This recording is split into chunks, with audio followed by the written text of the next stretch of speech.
Ladies and gentlemen, our first afternoon session will now begin. Please take your seats.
Ladies and gentlemen, the session will now begin. Please take your seats.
Ladies and gentlemen, the session will now begin.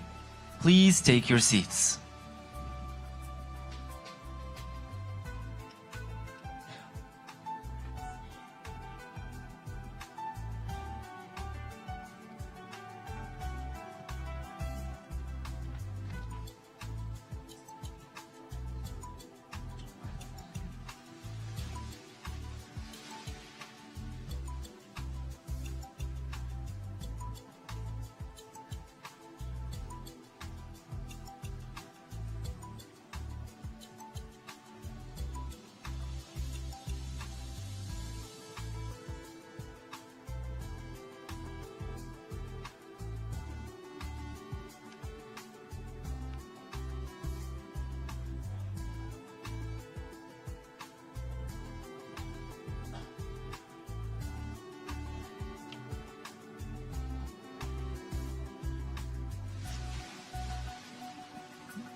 Ladies and gentlemen, please welcome to the stage to present the AD Connect platform, Program Officer at the Policy Center for the New South, our very own Lilia, Rizk.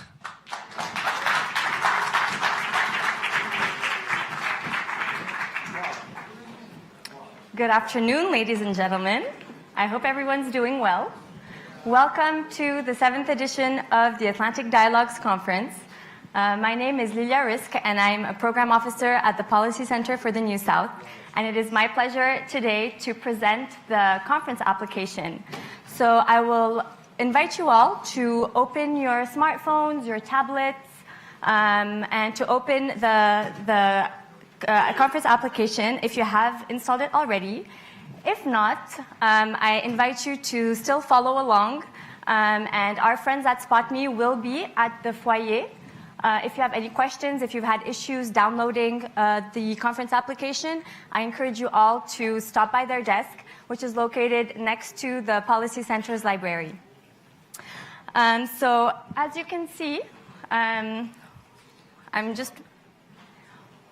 we're just waiting for the image, but if you open the tablet, if you open the conference application and you go to the upper left corner, you can see the breakdown, the main menu, with all of the different components of the application.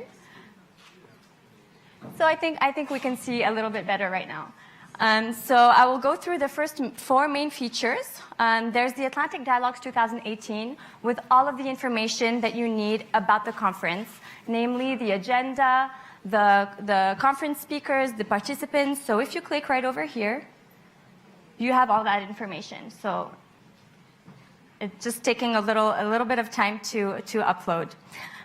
You also have the segment about the emerging leaders. I just want to say that we organized a program 2 days prior to the conference that brought together 46 amazing emerging leaders from the Atlantic Basin and Africa for a tailor-made program. And they have joined the conference as participants, so I encourage you all to engage with them when you get a chance. There's another component about the Policy Center for the New South. It has all of the information about the think tank and also a link to our website if you're interested to find out more about what we do at the Policy Center. And we also have the research and analysis component. So for this component, we have a selection of different publications, reports, produced by the Policy Center. I also want to highlight the Atlantic Currents report that comes out every year in parallel to the Atlantic Dialogues Conference. For a hard copy, you can find it at the library, at the Policy Center's library located in the foyer. So I will now go to the agenda. If you go to the main menu, you can click on the Atlantic Dialogues agenda. So we don't have the image. I will still carry on and present the different features. And of course, if you have any questions later on, we're here to answer them, and the Spot Me desk will also be around. So for every session of the program, when you click, you have a session description, the guiding questions, and the speaker biographies. So I encourage you all to take a look at all of the different sessions that we have during the conference, and to get familiar with the program. It can be very helpful in navigating through this very intense conference. And the conference application also provides a bookmarking option.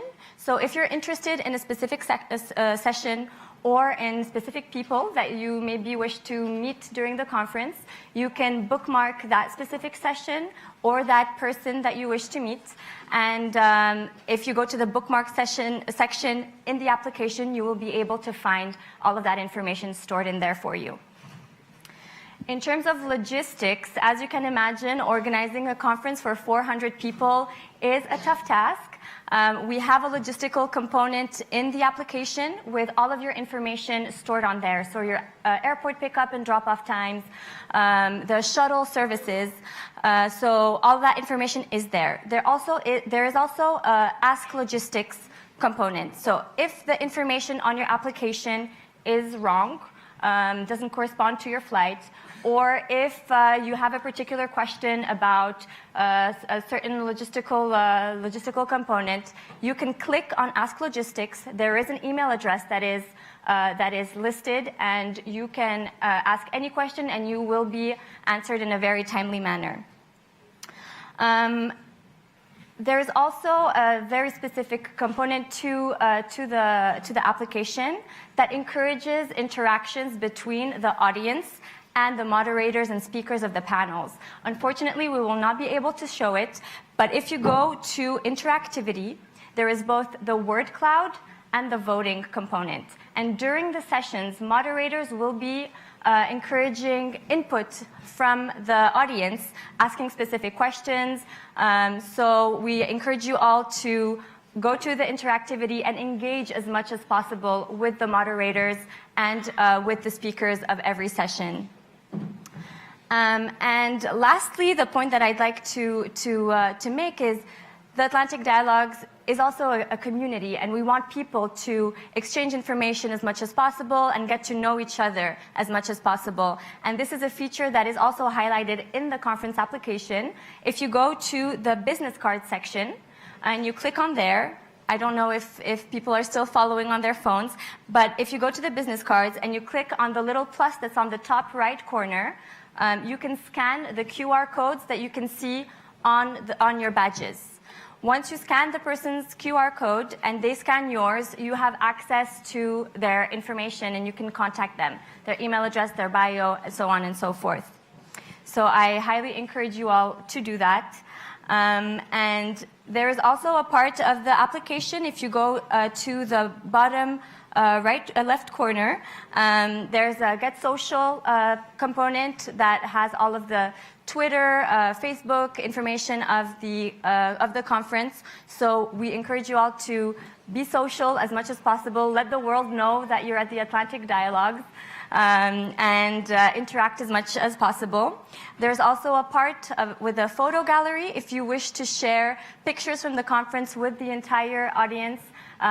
You're more than welcome to, and we highly encourage that.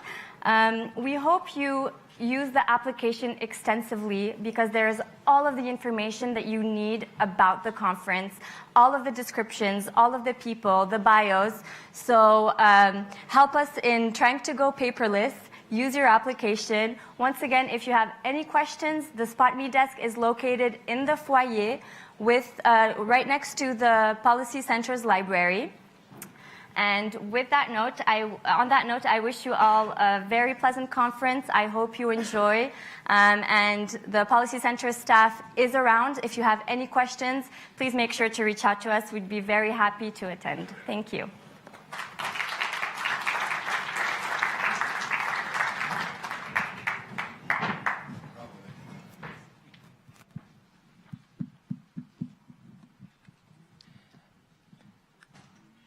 And now, ladies and gentlemen, please welcome to the stage for the welcoming remarks the Managing Director of the Policy Center for the New South, Karim Aynaoui.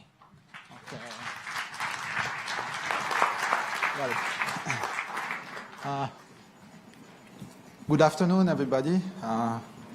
Former minister, presidents, minister, distinguished guests, friends, and dear community of the Atlantic. It's a pleasure to see you again.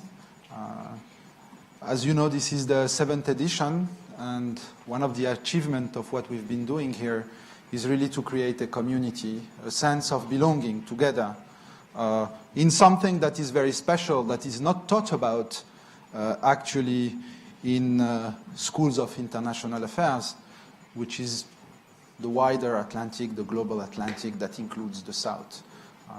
Most of you have studied international affairs, not all of you. Usually you were very well acquainted with the traditional transatlantic relation, which is, without saying, implicitly means North America, Europe. And we're trying to do that, and I think thanks to you, it's being quite successful. Here we are for the 7th time here in Marrakesh, talking about issues of the wider Atlantic. And what we've achieved together, of course, we're just on our side a mean, an instrument for this to happen. And we thank you deeply for your commitment and your interest. What we've been to achieve, and that's, you'll tell me, for those who are joining us for the first time, because we have renewed a little bit the community by a quite hefty percentage, which is about 35% new participants. What we've been able to achieve is really a place where I would say the North meets the South. And the North meets the South not in the spirit of the 60s and the 70s, which is highly respectable, but in the spirit where South looks at the world and global affairs, at its own future, at the challenges that it faces internally, but also continentally and at the global level, looks at it from its own glasses, is able to have its capacity to look at the world, the means, the analytical means, the knowledge to do so. And this is what actually our think tank is about. We've just changed name. We've dropped OCP, which was the founder, the Morocco's largest company that had the idea of creating a think tank. And we've realized after 4 years that we were more about the New South, that New South that is decomplexed and engaged with the rest of the world, as I said, which is a little bit the spirit you'll find in the Atlantic dialogues, that after 4 years, we wanted to present ourselves as we are. We are a center, you know, we are serious. We try to do serious work. We publish a book a month, about 150 publications a year. We have a great group of experts. And we look at this world through our own glasses. It's a sort of claim for autonomy.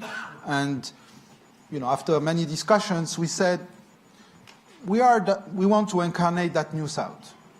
And that's why we decided to change name last Friday. We've been discussing for this for a year, at least, and nobody was deciding. And that Friday, I called my friend that knows the press, in and out. I said, why don't you ask your friends to come? Let's have lunch. Let's have couscous. Many things happen around couscous in Morocco. Actually, I hope we have couscous on Friday. And then I decided to announce last Friday that we are changing the name. Because it was never happening. People, language and communicate and how to do that. Will they understand? Not understand. We decided to jump. And that's what we did. And so here we are. Sorry for the confusion for you guys that were invited by OCP Policy Center, and then you find Policy Center for the New South. Because these guys, they're not very serious. But this is really a maturity process. It has been, for those who know us, and we have many friends, I heartfully salute them here. I can see very friendly faces in the room. they were not surprised, I would say. Oh, well, that's what they do. They look at the world from a different perspective. So, a community, 7 editions, a new name, a new perspective on global affairs, but still our commitment, our willingness, our deep, I would say, ambition and our deep conviction that dialogue has never been more important than those days. And we have our own glasses, but we still want to engage with others with tolerance, respect, rigor, and continue to have a very strong dialogue with our partners in the North. But I think there is a fundamental issue that we try to be and to transform the way Africa engages with the rest of the world. And this is something we are very proud of and very militant about, but still in the framework of what think tanks do, which is tolerant, reasonable, fact-based, empirical dialogues. But we think that it is today suboptimal. We think that as a global community, we see Africa as a global public good, particularly because of its contribution to better climate. The world has not been very serious about climate, the climate change. We'll have some sessions about that. And we think that Africa, for specific reasons of that you're well aware of, has not been very much considered as a public good. We also have to do as Africans our homeworks. Of course, we have to be serious. We have to manage well our countries. We have to have good public policies. And this is a second mission, the central missions of our think tank is really to try and to contribute to better public policy through more science into public policies and involve populations at the local level, at the grassroots level, as close as we can from their daily lives. And to introduce also the knowledge that has been accumulated in various disciplines of science in universities and to get them closer to public policy makers.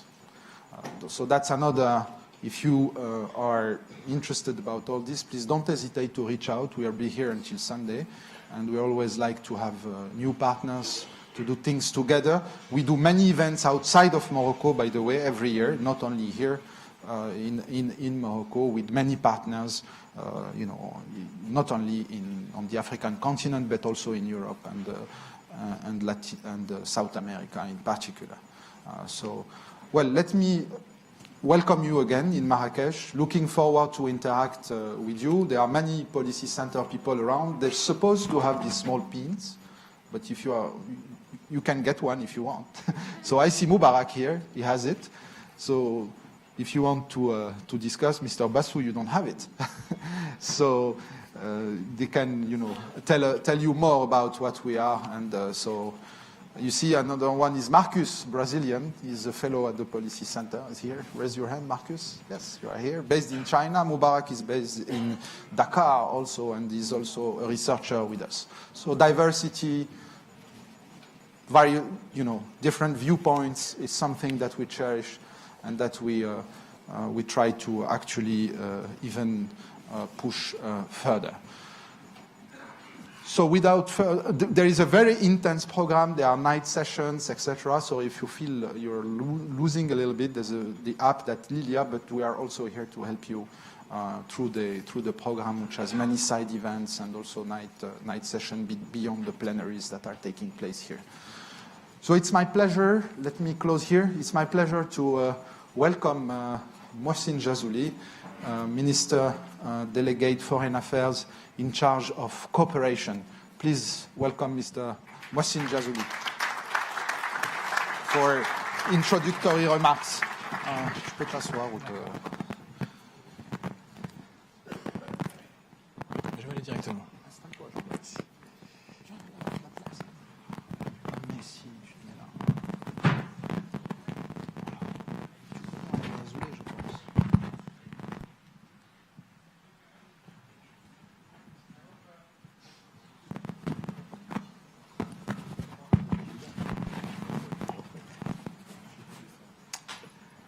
Her Highness Lalla Joumala, Ambassador of the Kingdom of Morocco to the United States of America, His Excellency Monsieur André Jazouli, Advisor of His Majesty the King Mohammed VI, distinguished ministers, ambassadors, and members of diplomatic community, Mr. Karim Aynaoui, Managing Director of the Policy Center for the New South, préférez ça?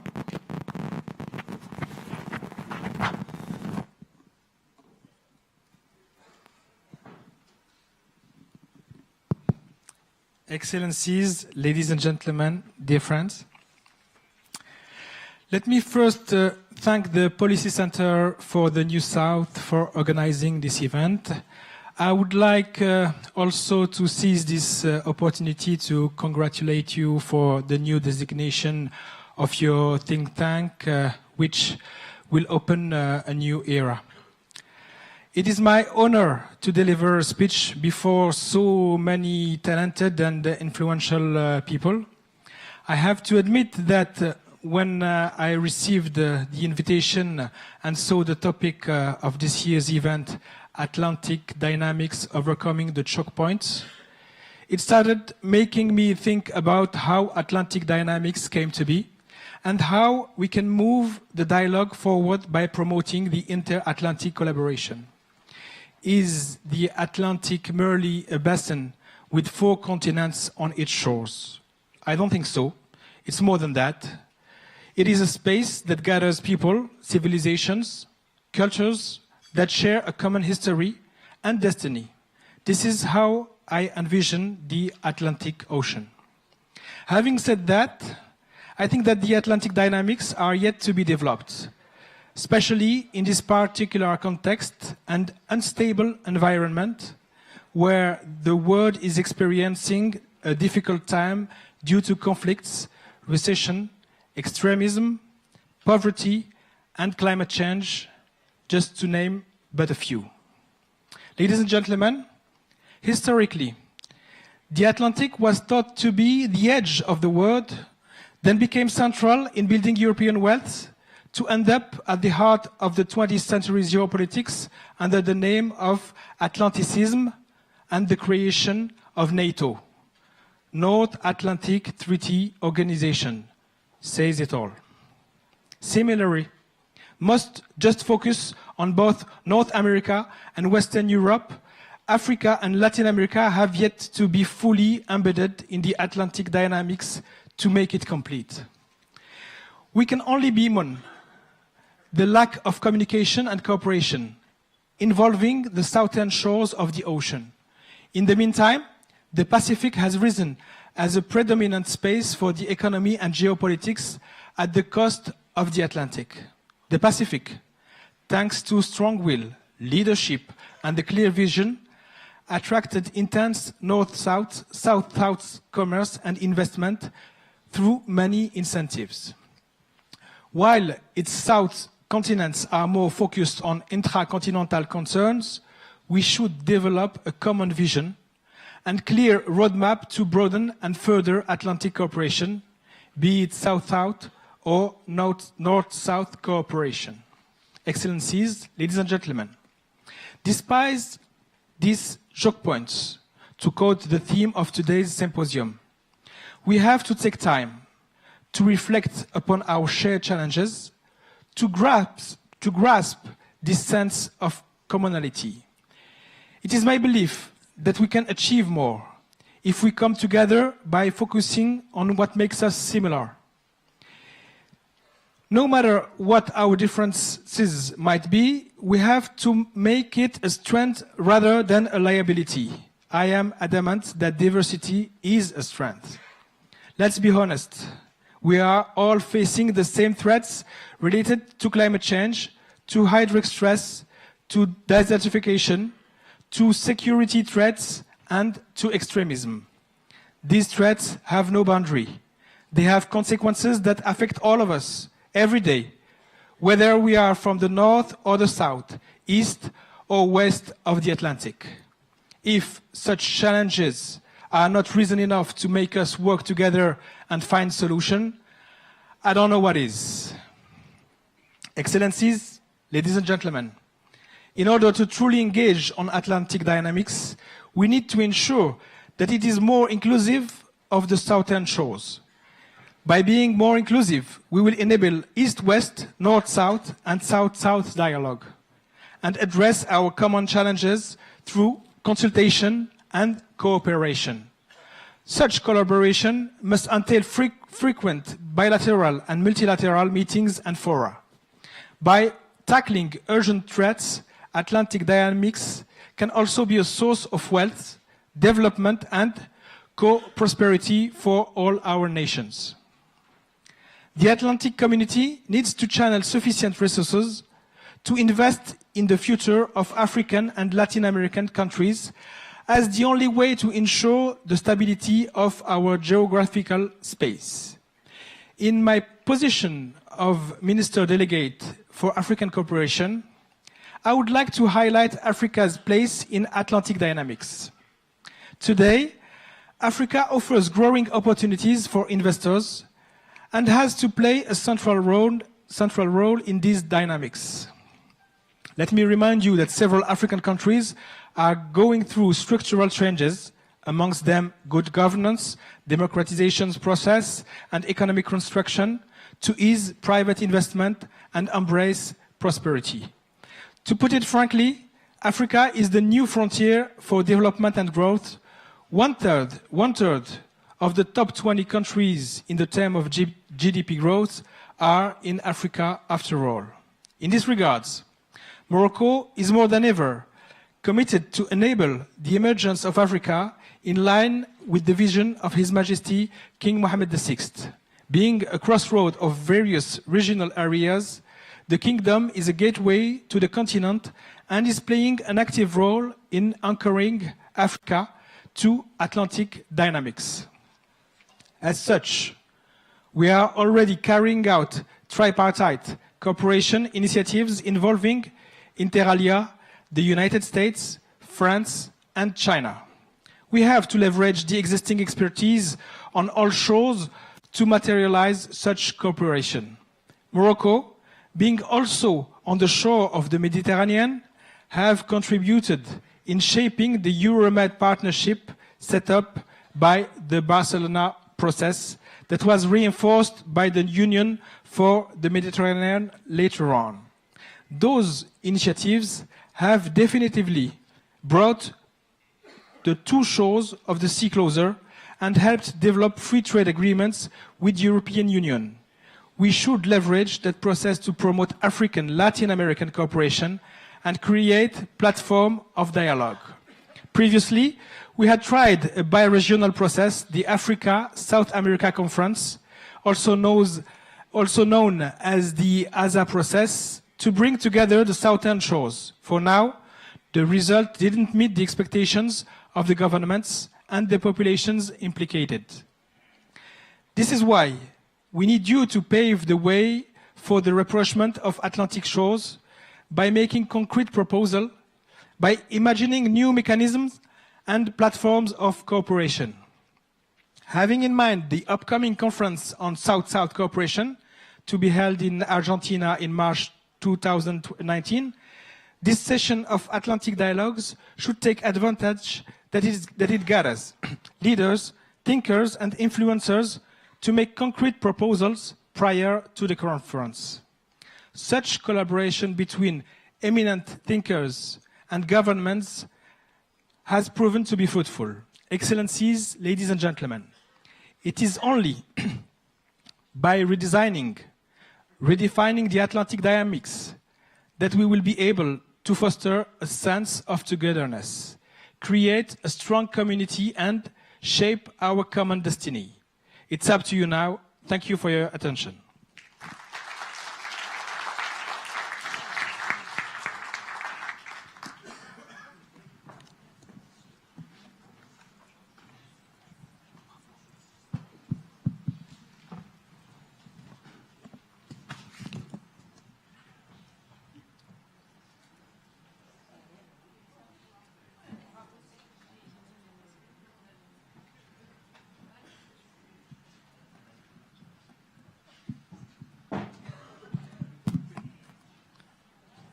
Ladies and gentlemen, please welcome to the stage the moderator for the opening conversation, Editor-in-Chief and Executive Director of CNBC Africa, Bronwyn Nielsen.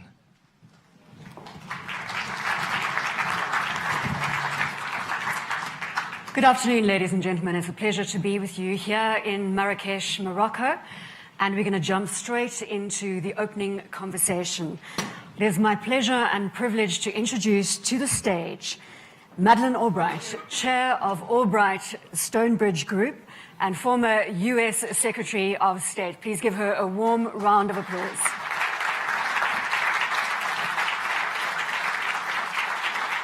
And we're also very privileged to be joined by President Pedro Pires, the former president of Cape Verde and the founder of the Institute, Pedro, Pires. Thank you very much, sir.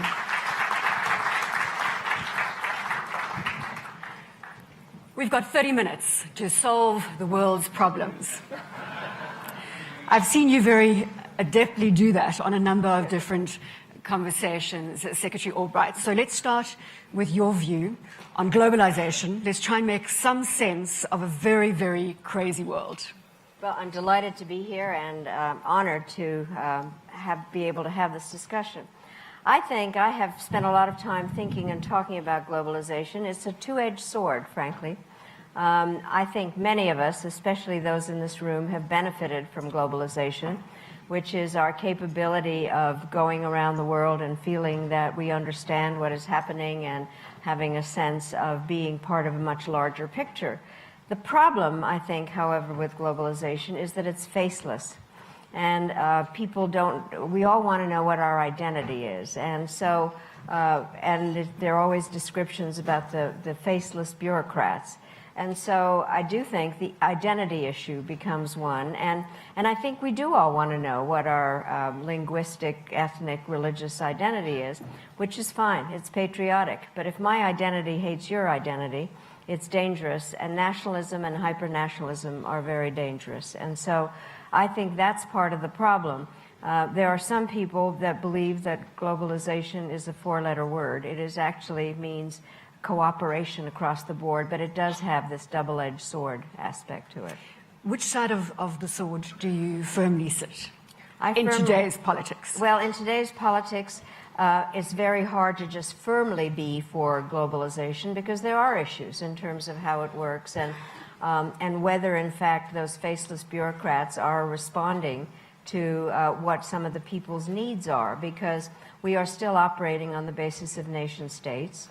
There also are other kind of stakeholders, non-state actors, and non-state actors are, some people just say are terrorists or non-state actors, but there are non-state actors such as non-governmental organizations, the private sector, and so there are an awful lot of various pieces to the globalization that need to be integrated better, and some of the facelessness does have to go away. I think that there are accusations now, for instance, globalization isn't just global like the UN, but regional organizations also, whether the EU is somewhat faceless. And so that issue about how national identity is recognized without having it be a force that divides people. And so I think we need to accept the complexity of what's going on, this combination of different players within the whole system. President Pires, let's bring you in here in terms of globalization. You were president of Cape Verde from 2001 to 2011.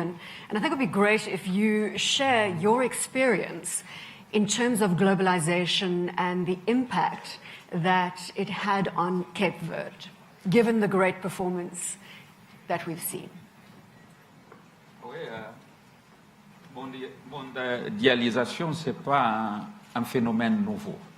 C'est ça, de mon point de vue. C'est que la mondialisation a commencé depuis des siècles dans les rapprochements entre les pays, entre les continents. Même, vous voyez, si aujourd'hui la Chine parle de la route, la nouvelle route du soie, non? Mais la première route du soie, c'était quand? Donc, de mon point de vue, la mondialisation, c'est un phénomène de siècles. Ce qu'il faut voir, c'est les conséquences de la mondialisation. Mais moi, je viens de l'Afrique, je viens d'un monde qui est en train de disparaître, c'est le monde des mouvements de libération africains. Donc c'est dans ce contexte que je fais une petite réflexion sur la mondialisation pour l'Afrique. L'Afrique a été perdante dans toutes les phases de la mondialisation. Si on le voit depuis l'esclavage jusqu'à aujourd'hui, en passant par le colonialisme et par le post-colonialisme, de mon point de vue, l'Afrique est perdante. Il faut que l'Afrique s'organise et que les États africains aussi s'organisent et fassent son mieux pour qu'elle puisse gagner dans cette nouvelle phase de la mondialisation. Mais de mon point de vue, on ne peut pas être contre la mondialisation. Nous sommes mondialisés, ou le voulant ou le voulant pas, nous sommes tous mondialisés. Ce qu'on doit faire, c'est combattre les effets pervers de la mondialisation. Par exemple, nous sommes dans un monde où les différences, les inégalités sont énormes, soit entre les États, entre les continents, soit au sein du même État. Donc, c'est ça que, de mon point de vue, on doit analyser la mondialisation, soit du point de vue politique, soit du point de vue économique, soit du point de vue financier. Quelles sont les conséquences? President Pires, I'm going to jump in there and bring it back to Secretary Albright in terms of, is there a form of new globalization? Is there a new way that we can look at globalization that it doesn't contribute to inequality and it actually moves to solve the world's problems when it comes to that gap that we're seeing widen between the rich and the poor? I do think that it is a time that we need to think about different approaches. We are living in a new era, and at the moment it's in a very messy state. I do agree with the President in terms of saying globalization is not something new, but it has in fact now been made even more rapid as a result of technology and the various aspects of that, and trade and transportation, all the various parts of it, and so I do think we are in an era where we need to re-look at a lot of organizational structures that have basically been our way of operating since the end of World War II. And I have said often that institutions and people at age 70 need a little refurbishing. And so I think that we have to be more kind of imaginative about what can be done and how, in fact, to have organizations that involve all the different stakeholders. As I said, it isn't just the governments, but I think that we need to have corporations, public sector, private sector at the table in terms of decisions. I also do think that it is important to complement global organizations with regional ones.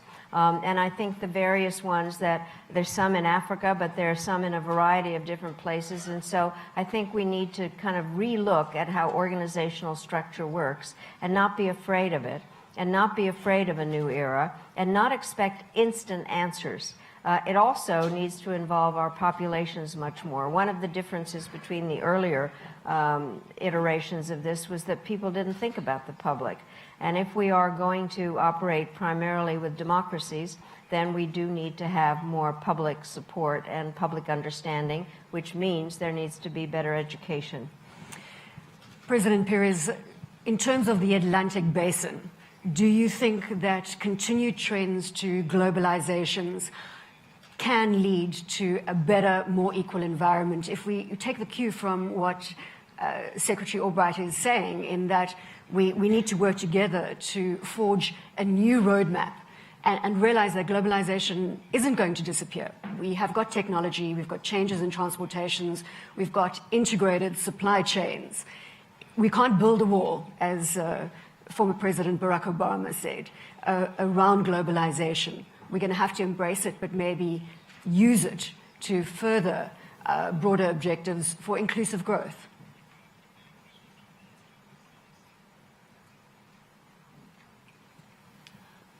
Oui, en ce qui concerne l'Atlantique, vous avez dit, donc pour cela, il faut écouter tout le monde. Vous savez, l'Atlantique vient de l'Afrique du Sud jusqu'au Groenland, en passant par l'Argentine jusqu'aux États-Unis d'Amérique. Donc, il faut écouter tout le monde, il faut savoir ce qu'ils pensent. Par exemple, les Sud-Africains, les Angolais, les Nigériens et d'autres, comment ils voient l'Afrique, leur pays, dans ce monde, dans cette liaison, transaction entre les deux continents. Tout à fait d'accord. Mais qu'est-ce qu'on doit faire? Parce que, qu'est-ce que je veux dire? C'est que les choses n'arrivent pas par soi. Quel est le rôle de chacun de nous? Quel est le rôle de chacun de nos États? Après, quel est le rôle des grands ensembles de pays et en même temps des institutions internationales? Tout le monde doit donner ou participer dans la nouvelle situation pour que tout le monde profite avec la mondialisation. C'est ça que je dis, l'Afrique a été perdante pendant tout ce temps. Donc, comment elle, ses États, ses citoyens doivent se porter pour qu'elle gagne, pour que l'Afrique soit aussi gagnante dans ce processus de mondialisation. C'est un phénomène complexe, c'est pas simple, ça exige l'intervention de tout le monde, de chacun et de tout le monde. La première chose, c'est que il faut voir que la mondialisation, ce n'est pas un phénomène qui tombe du ciel. Il y a des mécanismes, il y a des institutions. Et comment des institutions sont intervenues pour créer, pour développer ce phénomène. Donc, pour le changer, qui peut donner une contribution pour le changement? Les données, pour le changement des règles du jeu. C'est chacun de nous, tout le monde. Et sont les États, sont les institutions, etc. Ce que je veux dire, c'est pas un changement qui se fera parce que les autres le veulent. Et ce changement se fera avec notre participation. Quand je dis notre, je dis aux Africains, aux États africains, aux institutions africaines et les autres institutions internationales. Nous devons le faire. Comment? Qui va nous aider à le faire? Qui va nous inspirer à le faire? Qui va nous garantir à le faire? Secretary Albright, if you look at the topic that we've been assigned to for this opening conversation, populism and post-truth politics, a backlash to globalization. I'd be remiss if I didn't ask you to share your thoughts on the Trump administration. And do I need to say anything? I knew it had to come somewhere. I just didn't know whether to do it at the beginning or in the middle of our conversation. Well, I used to be a diplomat. And you're not supposed to criticize your country abroad. But I do think that we are part of the problem at the moment, because I do think, and I was even going to, before you asked that, to say there's been a paradox about globalization, because all of a sudden there is a major return to sovereignty. And when the President of the United States goes to the United Nations and talks more about national power and sovereignty, it undermines the concept of working together. I do believe in the nation state, but the nation state has to reach out to others in order to deal with problems that require cooperation. By the way, Americans don't like the word multilateralism. It has too many syllables and it ends in an ism. But basically, it just means partnerships. And so I think what we're trying to figure out is if there's a way to be proud of the country from which you come and then still be able to recognize that climate change or nuclear proliferation or trade requires more than one country. And so I am very troubled by what is going on. And I have been to many, many conferences recently. That's what former people do. And so one of the things is that the U.S. has been absent. AWOL, where is the United States? And so I am very, very troubled by the fact that we are pulling into ourselves and are not recognizing the values of partnership and cooperation. President Clinton talked about the U.S. being the indispensable nation. there is nothing about the word indispensable that says alone. It just means that the U.S. needs to be engaged. And so I am very troubled, and I may have to ask for political asylum.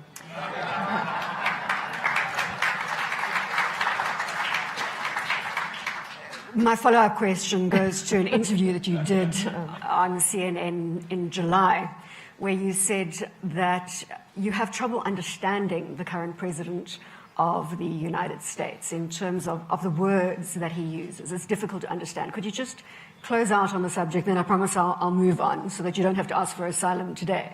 Well, no, I think that part of the problem is, and I've worked for President Carter and for President Clinton, and I'm a naturalized American. I was born in Czechoslovakia, and it has been 70 years that I've came to the United States. And so I don't understand from where he comes in terms of not recognizing the importance of cooperation with other countries and dealing with others. You had asked about populism. Populism per se is not a bad word. For democracies, you need people.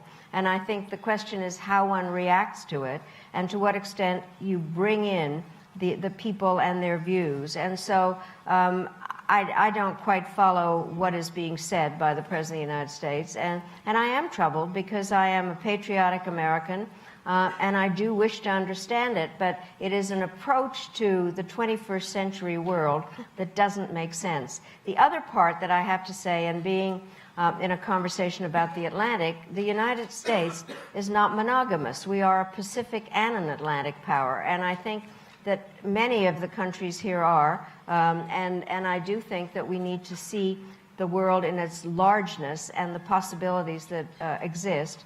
And I'm very troubled by language as an American which tries to close us up and not take people from other countries, not understand that America is based on diversity and immigration from other countries.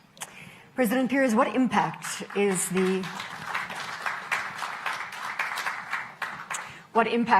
the Trump administration going to have on the Atlantic Basin? In terms of US President Trump, what impact do you think his current policies will have on the Atlantic Basin?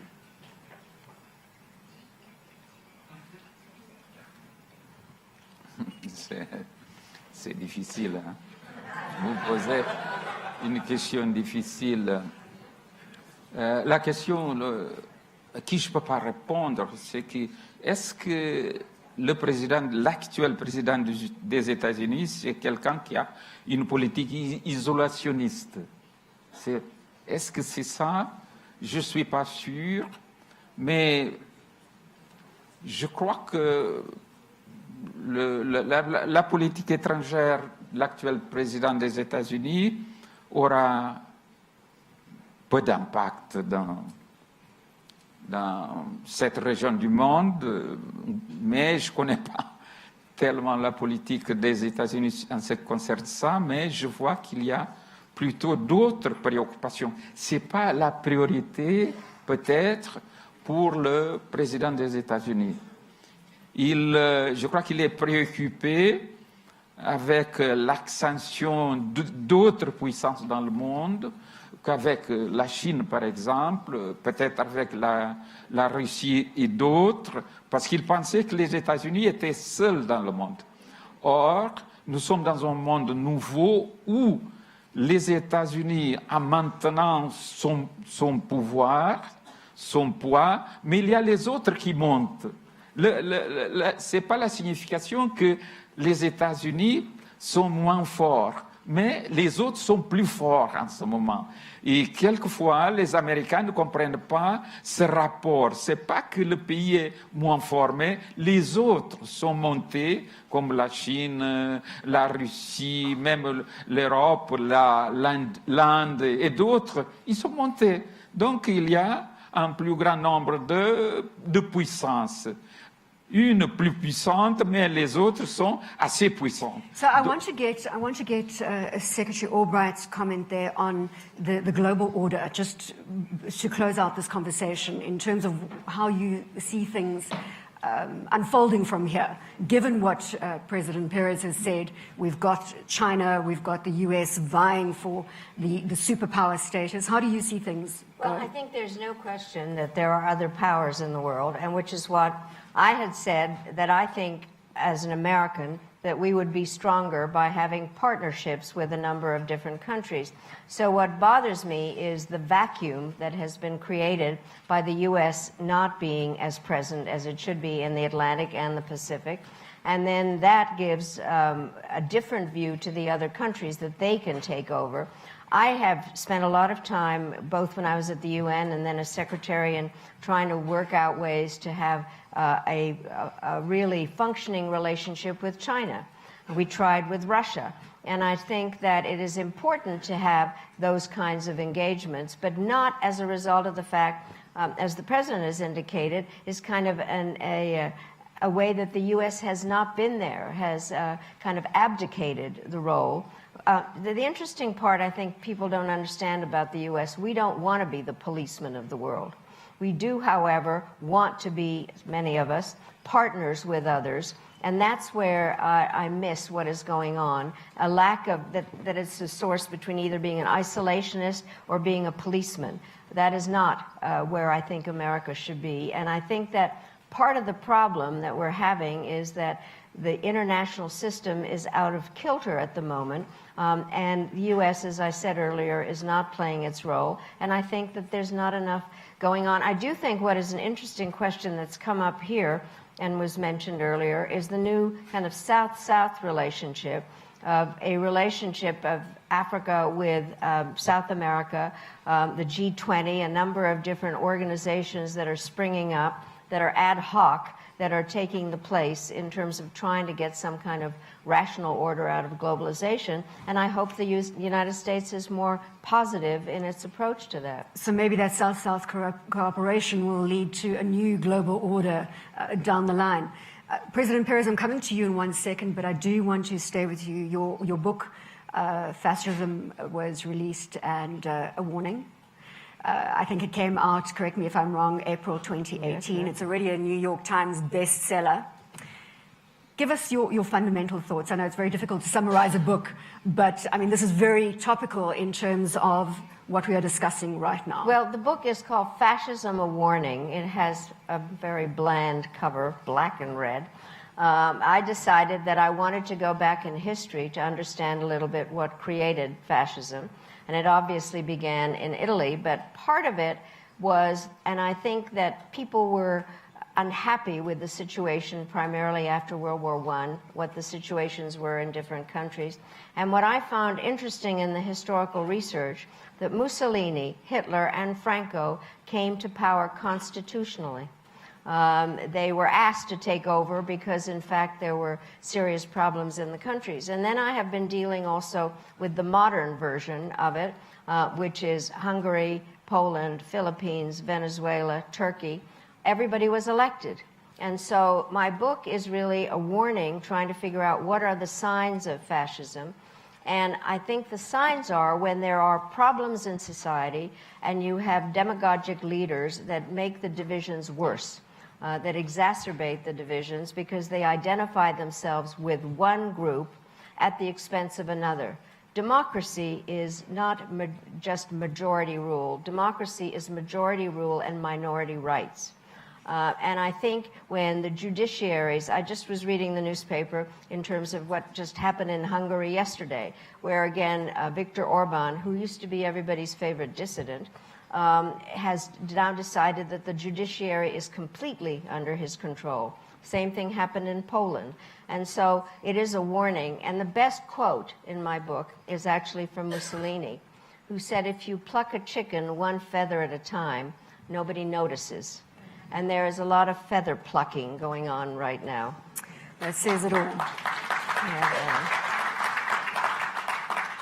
President Pires, let's come back to what Secretary Albright was saying about South America playing a bigger role in terms of cooperation with Africa. I've just come from the Africa-Brazil summit, which took place in Sao Paulo, and there could be extensive collaboration. It's not happening elegantly at this point. But talk to me about the potential for South America cooperation with Africa as a new order.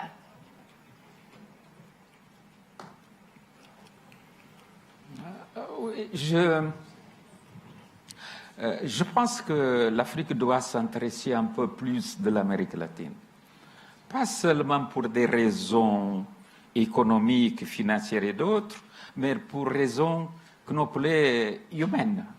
Parce que la moitié, une bonne partie de la population de l'Amérique du Sud, même centrale et Caraïbes, sont descendants des Africains, sont des afro-descendants. Or, l'Afrique doit s'intéresser pour ces citoyens de l'Amérique du Sud, centrale et des Caraïbes, même des États-Unis d'Amérique. Parce qu'il n'y a pas de démocratie avec le racisme. Il n'y a pas de démocratie si une part de la population ne peut pas exercer ses droits pleins, les droits de citoyens et les droits fondamentaux. Quand moi, à partir de l'Afrique, quand je pense dans ce pays, je pense aussi dans mes cousins, les afro-descendants qui sont là-bas. Donc, il faut régler, de mon point de vue, il faut régler ce problème. Il faut que les Africains s'intéressent pour ça, pas penser dans les diasporas africaines seulement pour recevoir l'argent là-bas.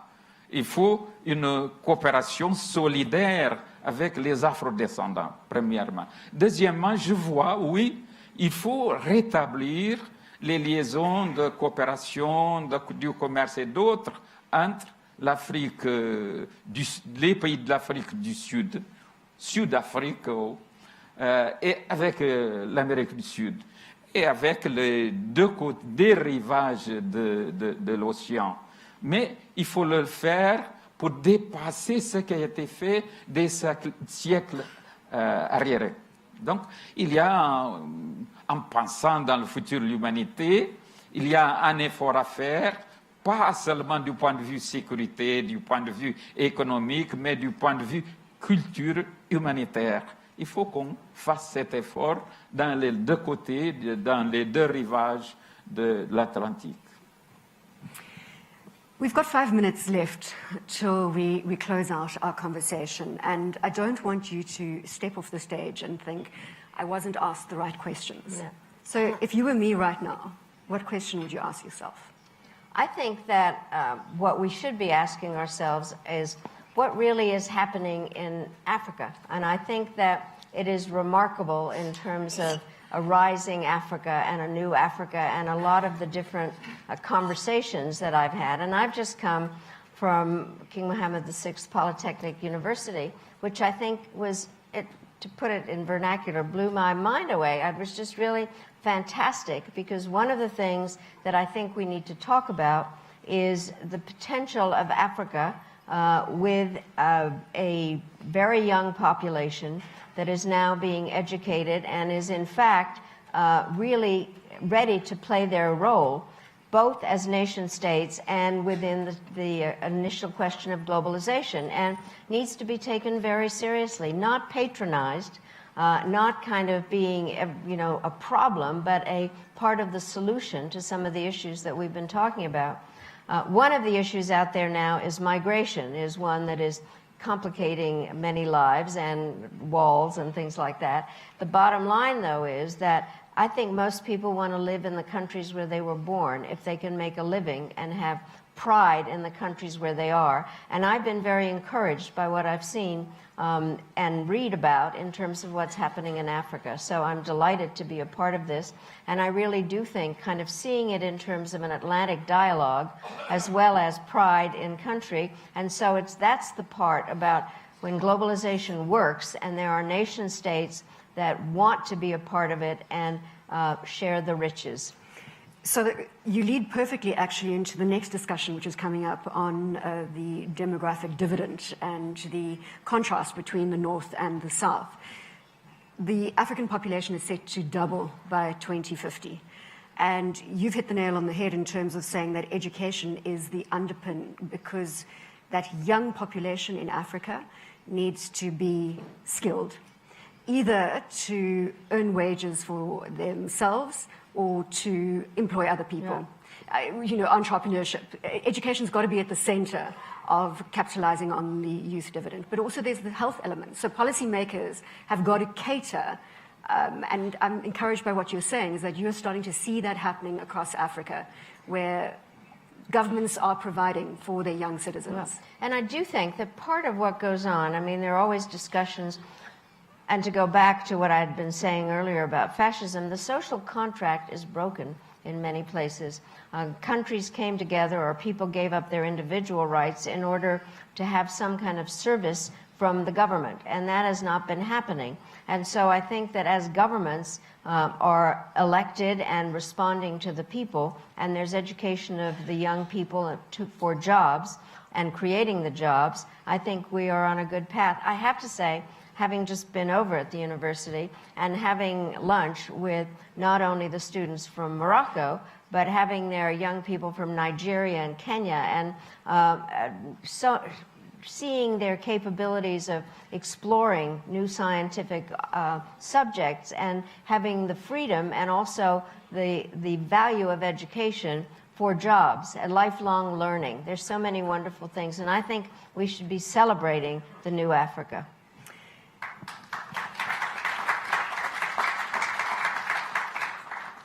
President Pires, let's pick up on the celebration of the new Africa and how you think policymakers should work for the young people, for the youth demographic across the African continent.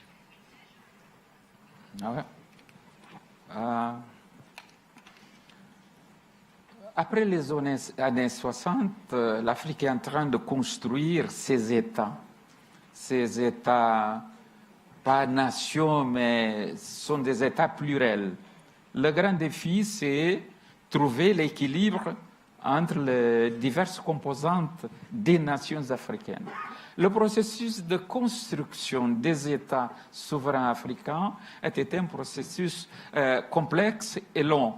Il y a des succès, il y a de moitié succès, il y a aussi d'un succès dans ce processus. Mais l'Afrique marche, change. Moi, je suis optimiste en ce qui concerne le futur de l'Afrique et le futur des institutions des États africains. En ce qui concerne la démographie, moi, j'ai une vision un peu différente des autres. Il y a un défi démographique en Afrique, parce que l'augmentation rapide de la population pose des problèmes très sérieux, des problèmes de l'emploi, mais en même temps du changement de l'économie pour pouvoir recevoir tout ce monde jeune qui vient de s'imposer. Là, il faut voir ça. La question, il faut voir qu'il y a un défi démographique. Il ne faut pas qu'on augmente toujours et rapidement la population de l'Afrique, de mon point de vue. D'autres le voient d'une autre façon. Le grand défi, c'est l'éducation, comme vous avez dit. Donc, il faut mettre tout pour l'éducation de qualité des Africains, des jeunes Africains. C'est très important. En ce qui concerne les pays du Nord, les États-Unis, l'Europe, moi j'aimerais avoir un partage de savoir. S'il y a un partage de savoir, si les jeunes Africains sont d'humaine capacité, on dépassera la situation de sous-emploi ou de chômage et on dépassera un autre phénomène qui, c'est ma préoccupation, sont les migrations. Il y a des divers défis qu'on doit dépasser, mais on le fera premièrement, avec des États-nations efficaces ou des États efficaces qui trouvent des solutions pour les problèmes, avec une nouvelle politique démographique, mais avec une grande politique d'éducation. Dans ce sens-là, je crois qu'on dépassera les difficultés du moment. Mais ça ne signifie pas qu'il y aura des miracles. Il faut tout un effort à faire pendant des dizaines d'années. final question is that Hillary Clinton said that the march towards globalization is leading to the further marginalization of women and girls. Quick response. Well, I think that we're showing that if women are given a chance, that we can do the job. I also do think that is very important. In most societies, women are at least half the population. And therefore, not having women involved and being politically and economically empowered is wasting a resource. And so we have just shown in the United States with our elections for the Congress that all of a sudden there's the largest number of women in public office. And I think that I hope to see that in other places. I am chairman of the board of an organization called the National Democratic Institute, and one of the things that we're doing all over the world is supporting women and training women for public office and working with men in order to improve the countries where we all live. Secretary Albright, President Pires, thank you very much. Ladies and gentlemen, a round of applause. Let me help you down here. Are you okay? Thank you very much, sir. Thank you very much. Right, so we're going to go straight into our next discussion. As I said, the opening conversation led to the next discussion, which is on that demographic dividend. And we're going to look at the contrast between the North and the South when it comes to demographics. Obviously, if you look at Europe, all the stats are saying that we have an aging population. This we know well. In fact, there's only going to be a marginal uptick in the population to 2020. This is when it comes to Europe. And then by 2050, the European population is going to retrace to current levels. As I mentioned in the discussion that we've just had, the stats on Africa are saying that we're going to see a doubling of the population in Africa by 2050. And of course, the youth dividend is what we're going to dive into right now. I'd like to call up my next panelists. And I am going to ask you, please, if you can just very quietly leave the room. We are going into the next session. And I would please ask you for a little respect in terms of calling up my next panelists. And if you could welcome them, please, to the stage. I'm joined now by Christopher E. Craig, who is Director, Strategy Engagement and Programs, US Africa Command. Christopher, if you could join us on stage, please. Benita Diop, who is the Special Envoy on Women, Peace and Security, the African Union Commission. Benita, if you could come up and take a seat on the stage. Thank you. Thank you very much. Come and take a seat, wherever you would like to sit. I'm also joined now by Paulo Gomez, who's the chairman of Paulo Gomez and Partners. Ladies and gentlemen, I'm going to ask you please to settle down as we go into the next session. Benita, round of applause. Paulo Gomez, thank you very much. Okay, you go. And also Mabingwe Nom, who is the Regional Director, West and Central Africa, United Nations Population Fund. Thank you very much, sir. A round of applause. Please take your seats. We've got 90 minutes. We're going to drill down into a conversation with our esteemed panelists. I now can hear myself in the audio element. But before we go there, we're going to have just an opening video to scene set for the next discussion. Please, can you take a look at the screen?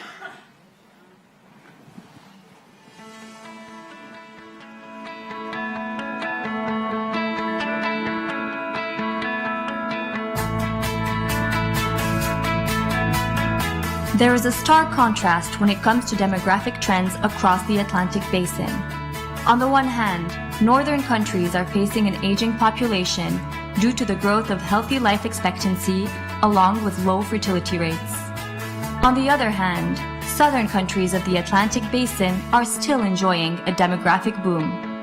Population in sub-Saharan Africa is expected to double by 2050, while its working age population will further expand. Can migration offset North America and Europe's aging population? Reaping the benefits of this demographic transition in Africa is far from guaranteed.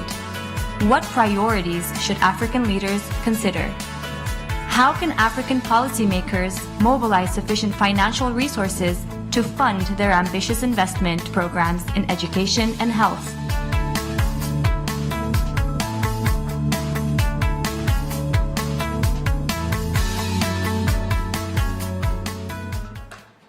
So we're looking at the north-south contrasting demographic trends, and we're really going to drill down now into how Africa can reap rewards of that youth dividend.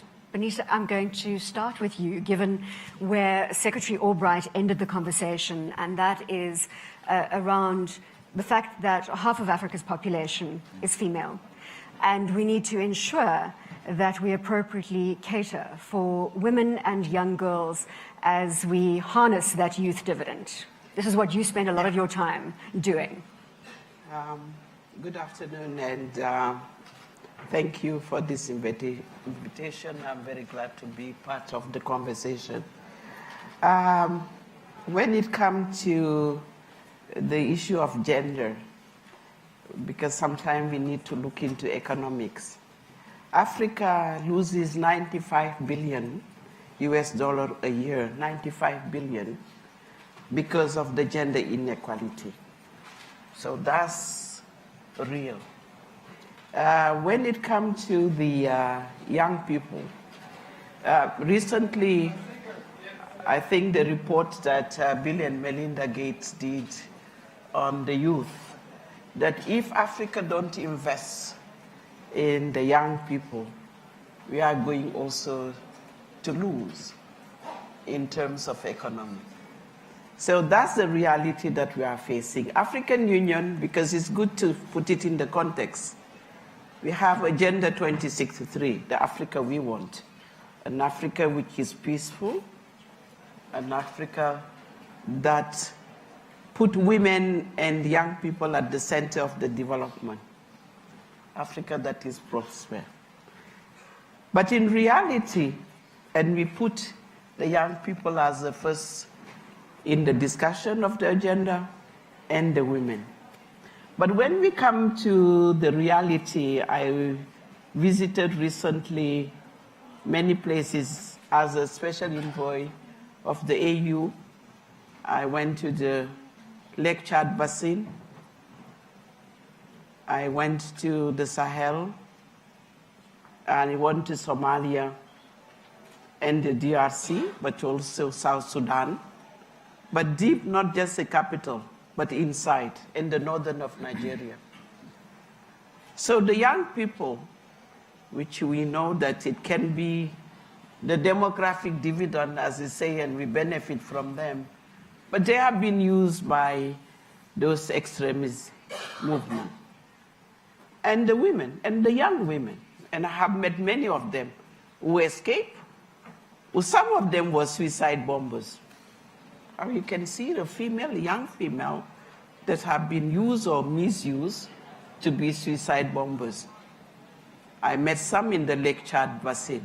And I'm sure we will talk about why we should address the root cause of those conflicts. Not just the symptom, but go deep. When we look at peace and security and stability, there is a correlation between that with the development. Many of those countries have not invested on the human security. Either you name them, it comes to the education, failing. Millions of young are out of school, no job. The health system, while we are building our infrastructure, we say that we need new port, yes, it's necessary. But what about the health infrastructure? Benita, what about those infrastructure that are needed on the ground? So invest on the women, but also invest on the youth. Education and health. And Christopher, I'm going to bring you in here. If we're unlocking the demographic dividend, this youth dividend in Africa, build on what Benita is saying, because This is crucial for policymakers to understand that you have to skill the youth. Again, I come back to saying that they've either got to be able to pay wages or they've got to be able to garner wages themselves. Let me get your view. Well, thank you for the opportunity, and to the Policy Center for the New South. Thank you for having. I've been greatly impressed by the diversity already here within this group. So we see, you know, I'm sitting on a panel with, you know, great economists and social policy makers who are great experts on this. And you may ask, okay, so what is a military person doing there, and what does that mean? And I would just say, I'm coming to you from Africa Command, which is just marking 10 years as a command, so a relatively junior command. But it's a fact that the U.S. military is now focused on Africa as a problem set, and exactly to your points about a prosperous, secure, and stable Africa is the goal. We know much diversity. But to your point, and I've seen this in developing militaries, for example, around the world, where human capital, human capital, human capital. And I think there are opportunities then that, as we talk about this north-south, demographics that are occurring, if we were to do a word cloud right now, we might have, is this a good thing? Are we concerned about it? I think the word that most folks are going to use is opportunity, and there really is great opportunity. And then from a security apparatus, I think we are looking though we keep a mindful eye on those, even to use the word, the theme here, choke points, those pressure points that are going to exist. Exactly to your point of if you're not paying the wages and you don't have the jobs, what are those young people doing? And we can go in, I don't want to launch on more discussion, we can talk more, but I've definitely seen a nexus where to create that economic prosperity, you've got to have that security. And there is a dynamic there, but it's not all or nothing on either.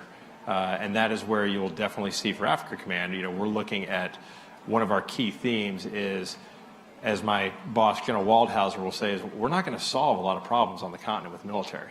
So we've got to be there to support diplomacy and development in that key word. And you'll see that that's why we have State Department. It was wonderful to see Secretary Albright here. We have State Department embedded on our staff. We have the Agency for International Development, AID, embedded on our staff.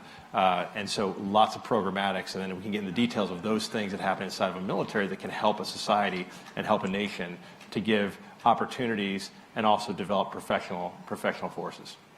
I think, well, let's bring you in. You've just been celebrated for the work that you are doing, the advocacy on the young dividend, the youth dividend across the African continent. Obviously, you've got some lessons to learn with us, to share with us. Can you add your voice?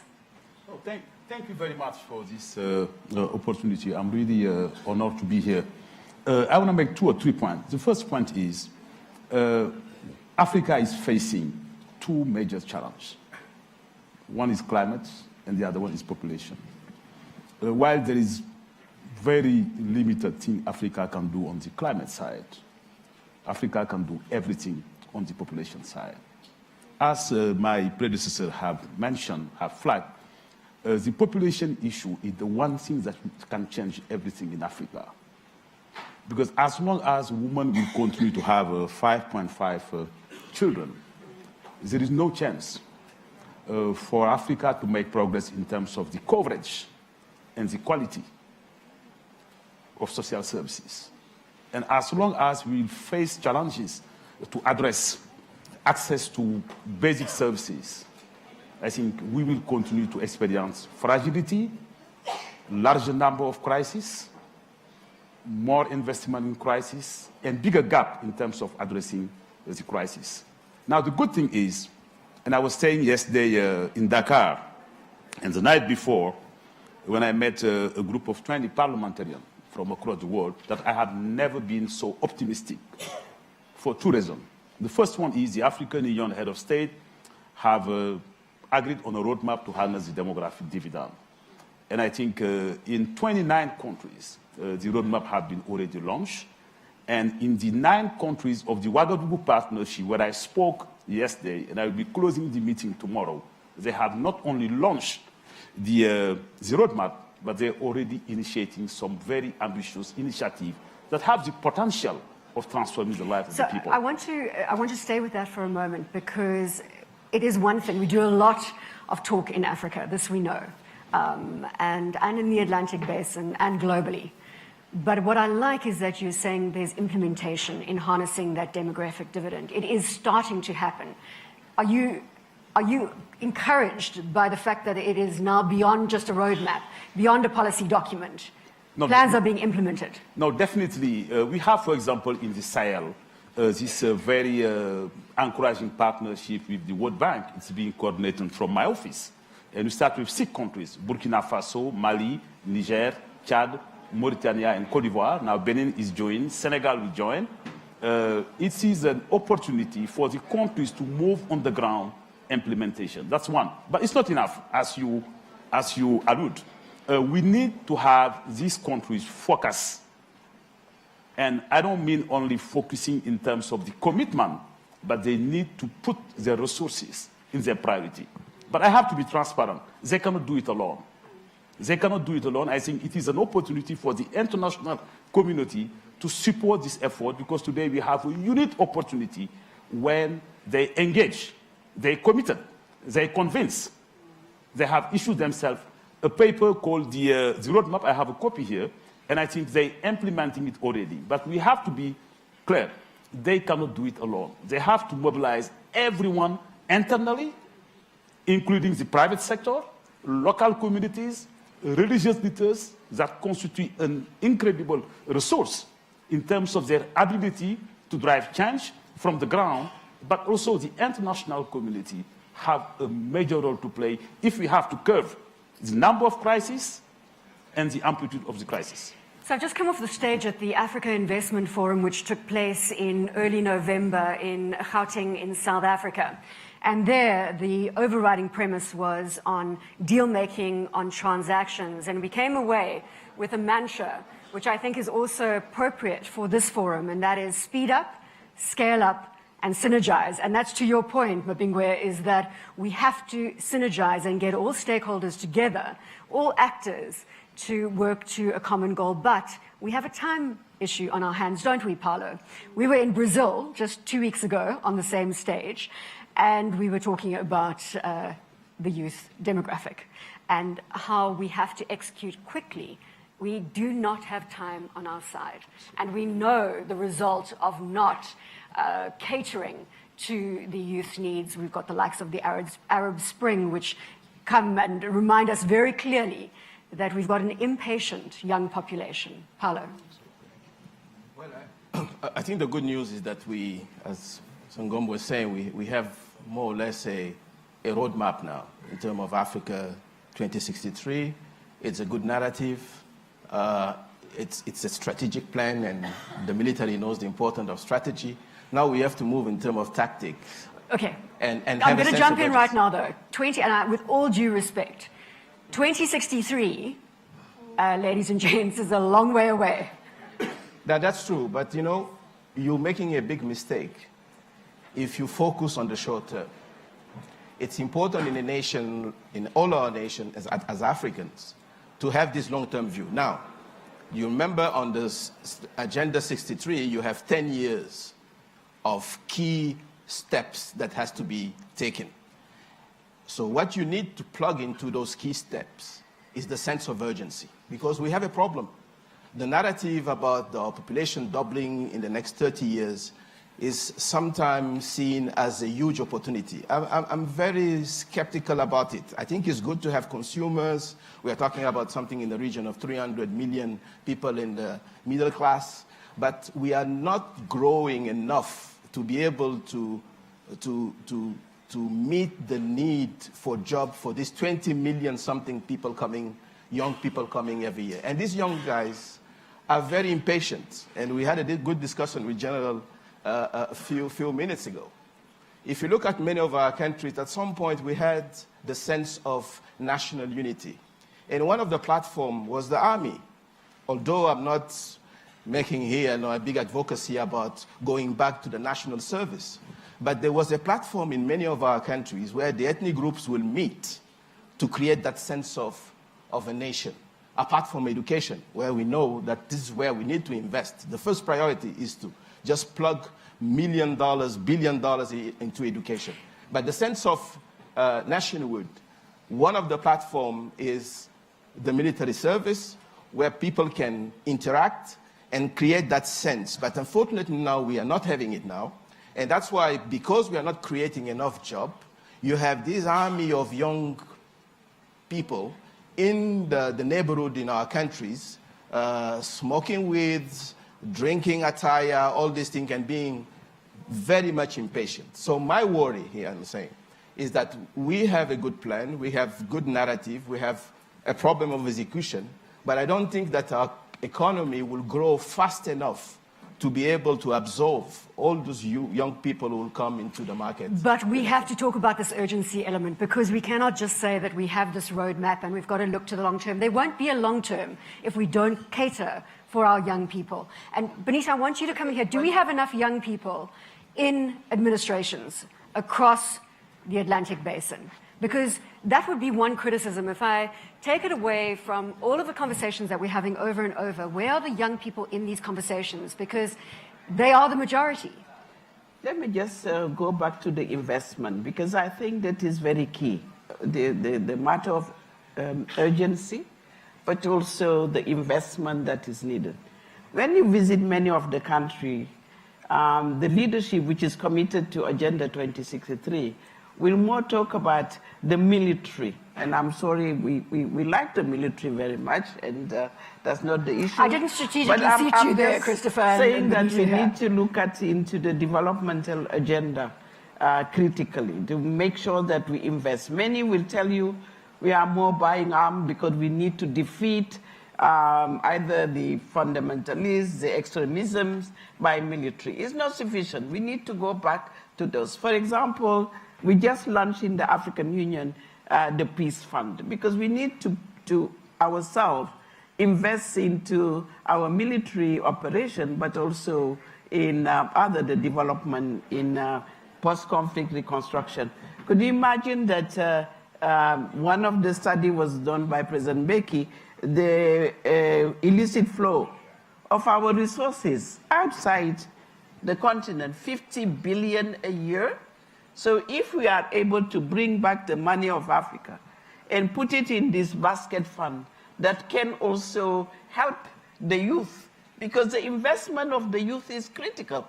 We need to say, how do we mobilize those resources to give them more jobs, to make sure that they have, they are in the leadership position and they can transform our economy. So where they are, I was just meeting some of them recently last week in Sharm el-Sheikh.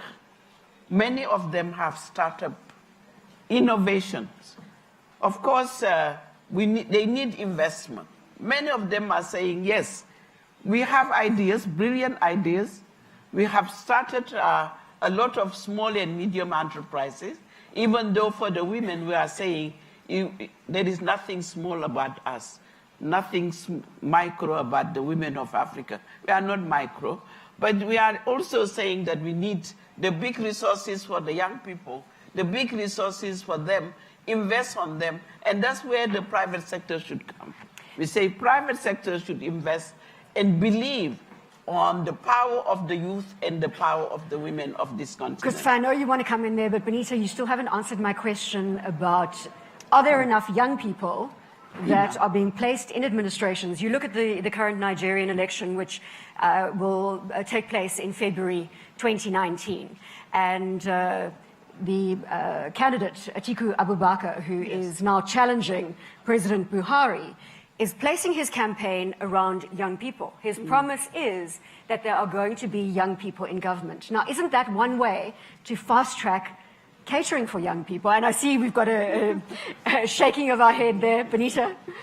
No, I think that we need to have still, I'm saying, the young girls and the young women in politics. You just talk about administration, but we need to enter into the political. Most of the time, because the African politics being very dirty, women and the young people, we say, I wanted to be more in business than getting into the politics. But in the transformation of the Africa, we need that.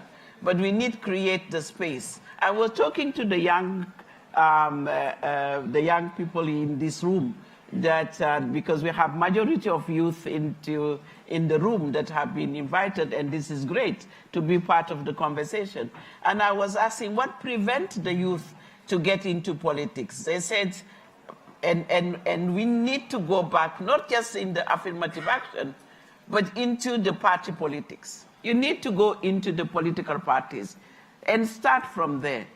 So many of them were sharing their experience from political parties, why after fighting, you come at the seat, the leadership position is shrinking.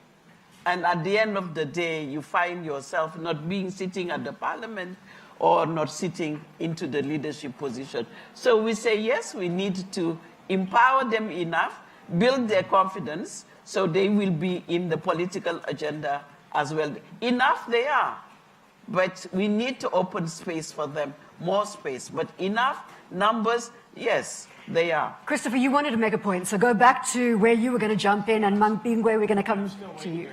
I love your shaking of the head, so I don't want to steal the stage. I want to hear that. No, I would just say I completely agree with you. The challenge, I think, again, with looking realistically, is sometimes it's very easy, or it's easier, recognizing that when you talk about security portfolios, it's a very small piece of the puzzle for all of these societies. It becomes something that we can look to. It can become an example. I really like your comment on national service. The challenge on that is, what is the margin between national service and Praetorian Guard? And the goodness of national service that you can get in a society around that.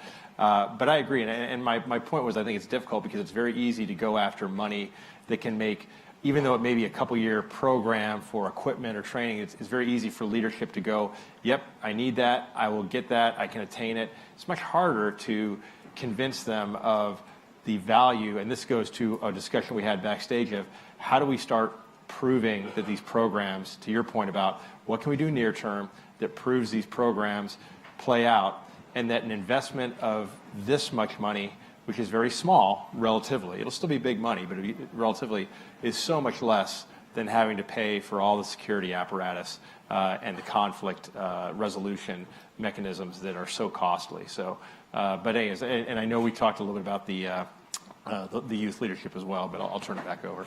So, Mabingwe, we're all waiting with bated breath. You were shaking your head violently there, and it was in response to what I asked Benita about why we don't have more young people in administrations across the Atlantic Basin. I think my small idea about the issue is, it's like you have water over the floor here, and you start mapping it rather than shutting down the tap.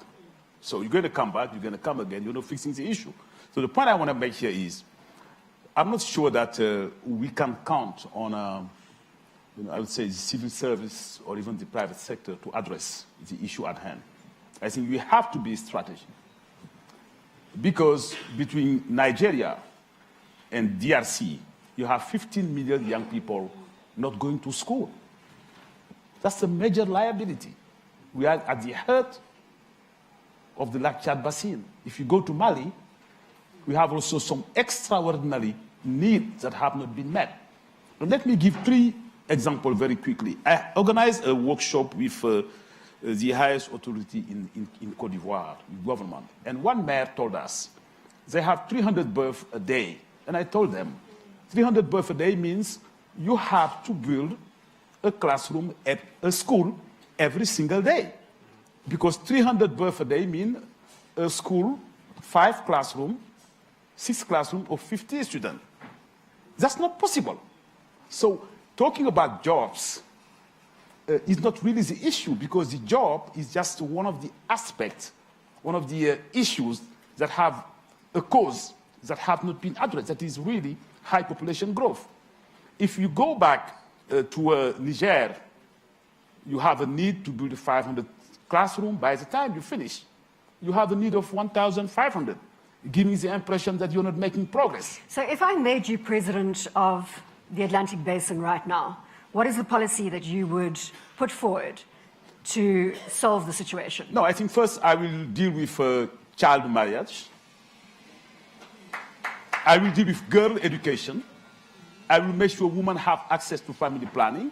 That will curb maternal mortality by 1/3 at least.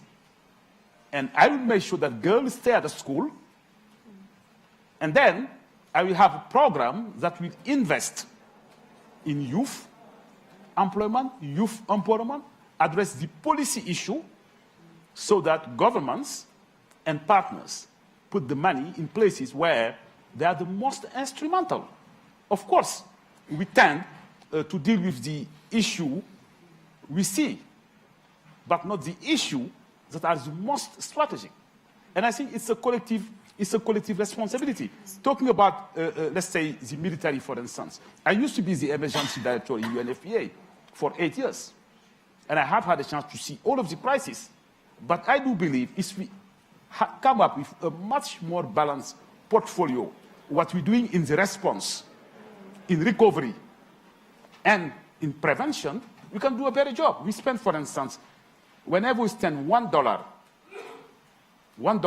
in emergency, 65 go to the response, 30 go to recovery, and only 5 go to prevention.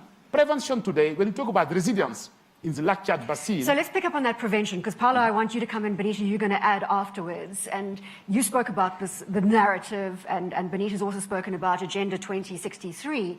We've just asked Mabingwe now to state those elements, if he was president of the Atlantic Basin, that would solve the problems that we're facing from a demographic perspective.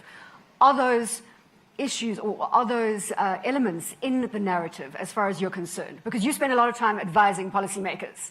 Yes, and that's why you need the country also to function, to grow, to trade, because it's part of the parallel track you need to have with what he's saying, because you have to afford to do what he's saying. It's quite expensive. Many are in the region of the mindset, the child marriage, and others, but also the main problem. I think that when we look at the gender issue on the issue of demographic explosion, we have to also see the role of men in helping women to have a choice. And that aspect also has to be taken into place. But the urgency I was saying is that, you know, one of the topics in the 10 years is the African Free Trade Agreement. We trade among ourselves as African in the region of $70 billion a year. That is nothing, 70. We need to double this. And one of the obstacles that prevent Africans to trade among each other is the issue of borders. We have more than 180 borders among ourselves. We are the continent with the biggest number of landlocked countries. So I'm bringing actually this additional aspect of saying you need parallel track with a sense of urgency where we need to grow, we need to trade, and this will require certainly thinking out of the box. We cannot go back to the models on where we knew everything about growth. It's much more complex now. You have to go through the process of creating the market sometime to give the opportunity, because this issue of youth, if you want them to create startup, to be in small and medium enterprise, what are the opportunity are you giving them to also be able to do business in their own country? And finally, the issue of food. I'm really nervous, although I'm very, as I say, I'm still worried about this demographic explosion where people see only as an opportunity. But I'm worried also about our food strategy. We import something in the region of $50 billion a year in just food, from chicken wing to chicken legs to all the ridiculous things. And I believe that we need really to have a proper strategy that will help us grow our agriculture, because this is where we'll offer also job and opportunity for you. Absolutely, and we've got to go to the stat that 60% of the world's uncultivated arable land sits in Africa. So the fact that we are importing food and we are not able to capitalize on our natural resources from an agricultural perspective is definitely something that we need to address very quickly. And of course, the majority of farmers are women. 70%. 70% of farmers are women. But they don't own the land. Let me just go back to what you asked to the two leaders or the three leaders. And by looking at them, I said, okay, so if they were the leaders of this community, this is what they're going to I make say. you president of the Atlantic Basin right now, Benita Diop. But the commitment, most of the commitment of our leaders are not transformed into the actions, the real action for the people. So that is where maybe we need to see how we measure the progress on the agenda that they agree at the international and regional. And that's why I look at the involvement of the community. Because if you decide that tomorrow the African women will not have 4 children, you can impose it, but you will not see the result if the community, the transformation of the mindset of the community does not follow. So we need to look at carefully how we also empower our communities to have that, and also bringing the right. When I look at the women of Africa, and if you empower them, Mabige, and they on the reproductive health and rights, that's where it should start.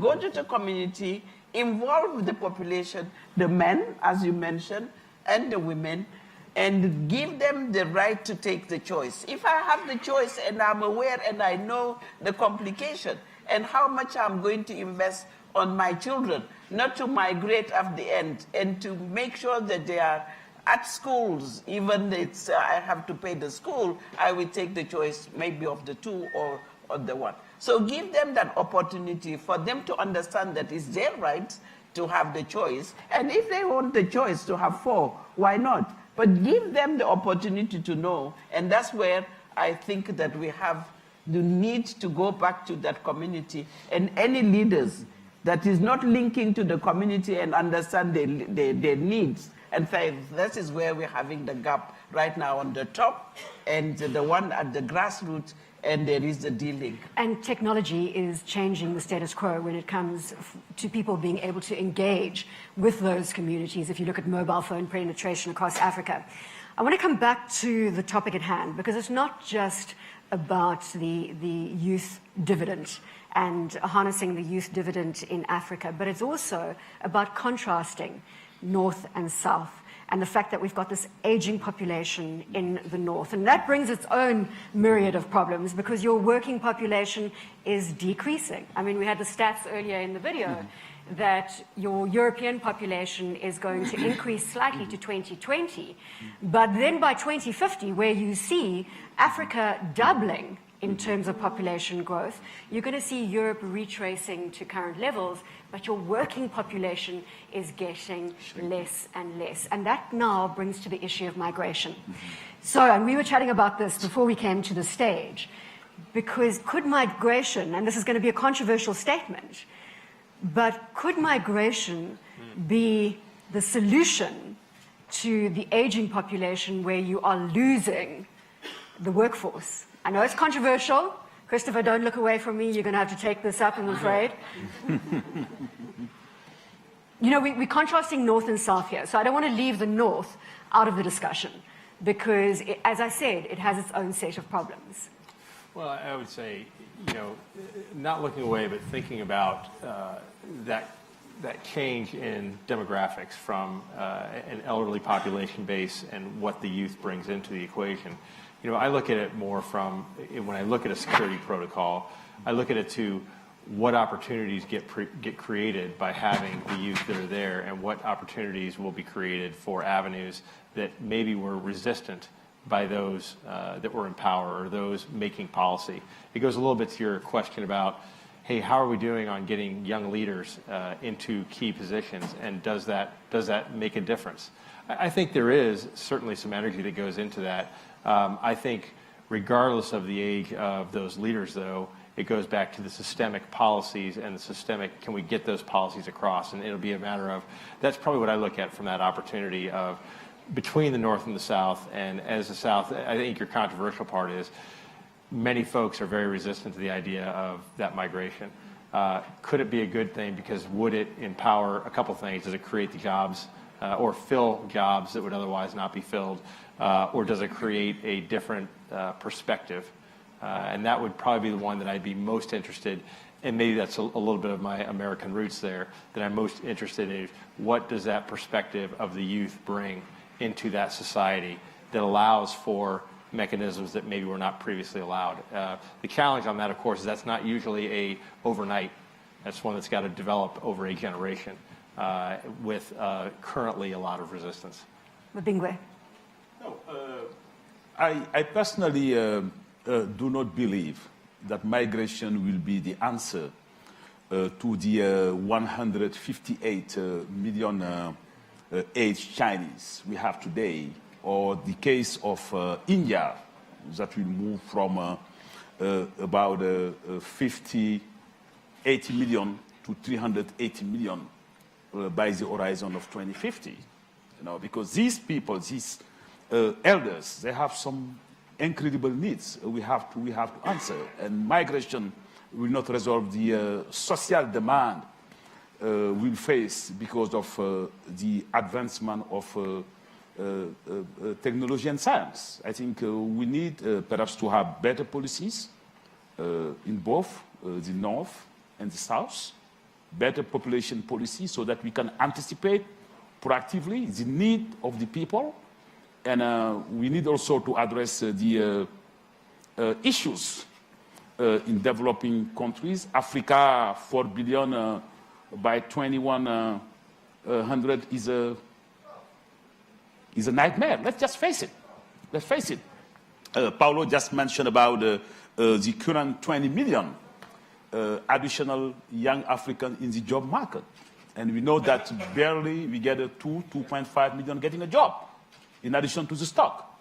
So this is what will drive peace, security, and stability. So migration can help moderate some of the perverse effects of some of the poor policies and sometimes lack of commitment. And we have to name it, because if you look at it carefully, and Binta had mentioned it, we need also government commitment.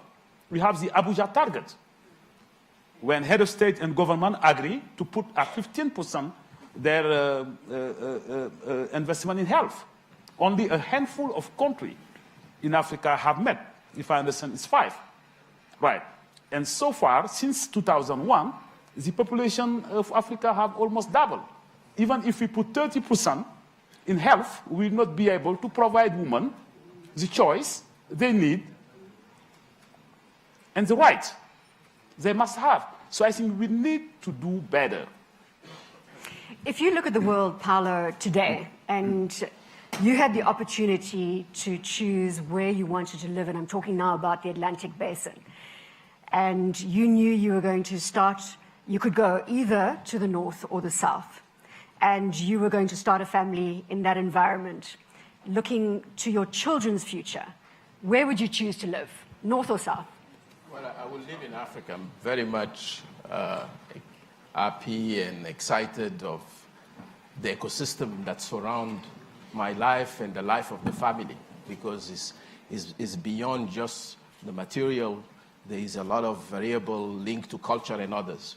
But I want to just say one word on the immigration. It's not a new phenomenon. It's just that it's happening now. It's black, it's Muslim, and the identity issue are scaring some people. But I think it's, again, a short view of things, because when I look at it, I think also about the diaspora. We were in Brazil, where more than 50% of the population of Brazil have African blood. Mm-hmm. People forget about the number of Afro-Europeans that are growing in France, in England, in Germany, in other countries. So you have that phenomenon is taking place, even without people crossing the Atlantic to go to find a new way of living. So it's about how collegially we could address some of the identity issues. And there's a lot of populism. There are some leaders in countries that are using that fragile corner of the mind of the people in their country to scare them about the invasion of Africans in order to come. But nobody can stop this phenomenon. I mean, there's 4 billion Africans in 30 years. Unless we are well off in our continent, there is nothing that will stop people spreading. And you have to add on it the whole African diaspora from Brazil to the US to Europe, maybe only Asia with Japan, where you don't have Africans roaming around. So to answer the question, I think it's my role, and Binta has mentioned the issue of youth. The youth have to realize that if they want to change the world and to change their country, an involvement in policy making. Because if you don't involve yourself in policy making, someone will do it for you, and the outcome of it will not be favorable to your vision.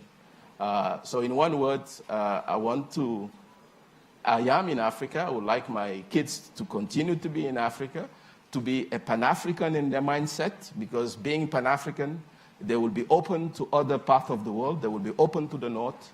But Africa is, and I think Karim said this morning, Africa is a global public good. It's the reservoir of the diversity, the genetic wealth, the water, ocean, and everything. So I think there is there should be a common interest for Africa to do well. And I think that should be the people who have common sense to continue to work this. Synergize. Benita, let's get your thoughts on migration before we close out on that. When I talk to the youth of Africa, in the intergenerational dialogue, I said, you know, it's better migrating within Africa than migrating elsewhere, because there is nothing to find elsewhere.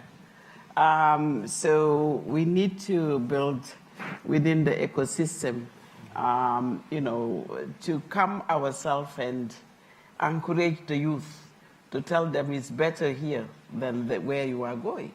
And it's all of us who should be working in this sense.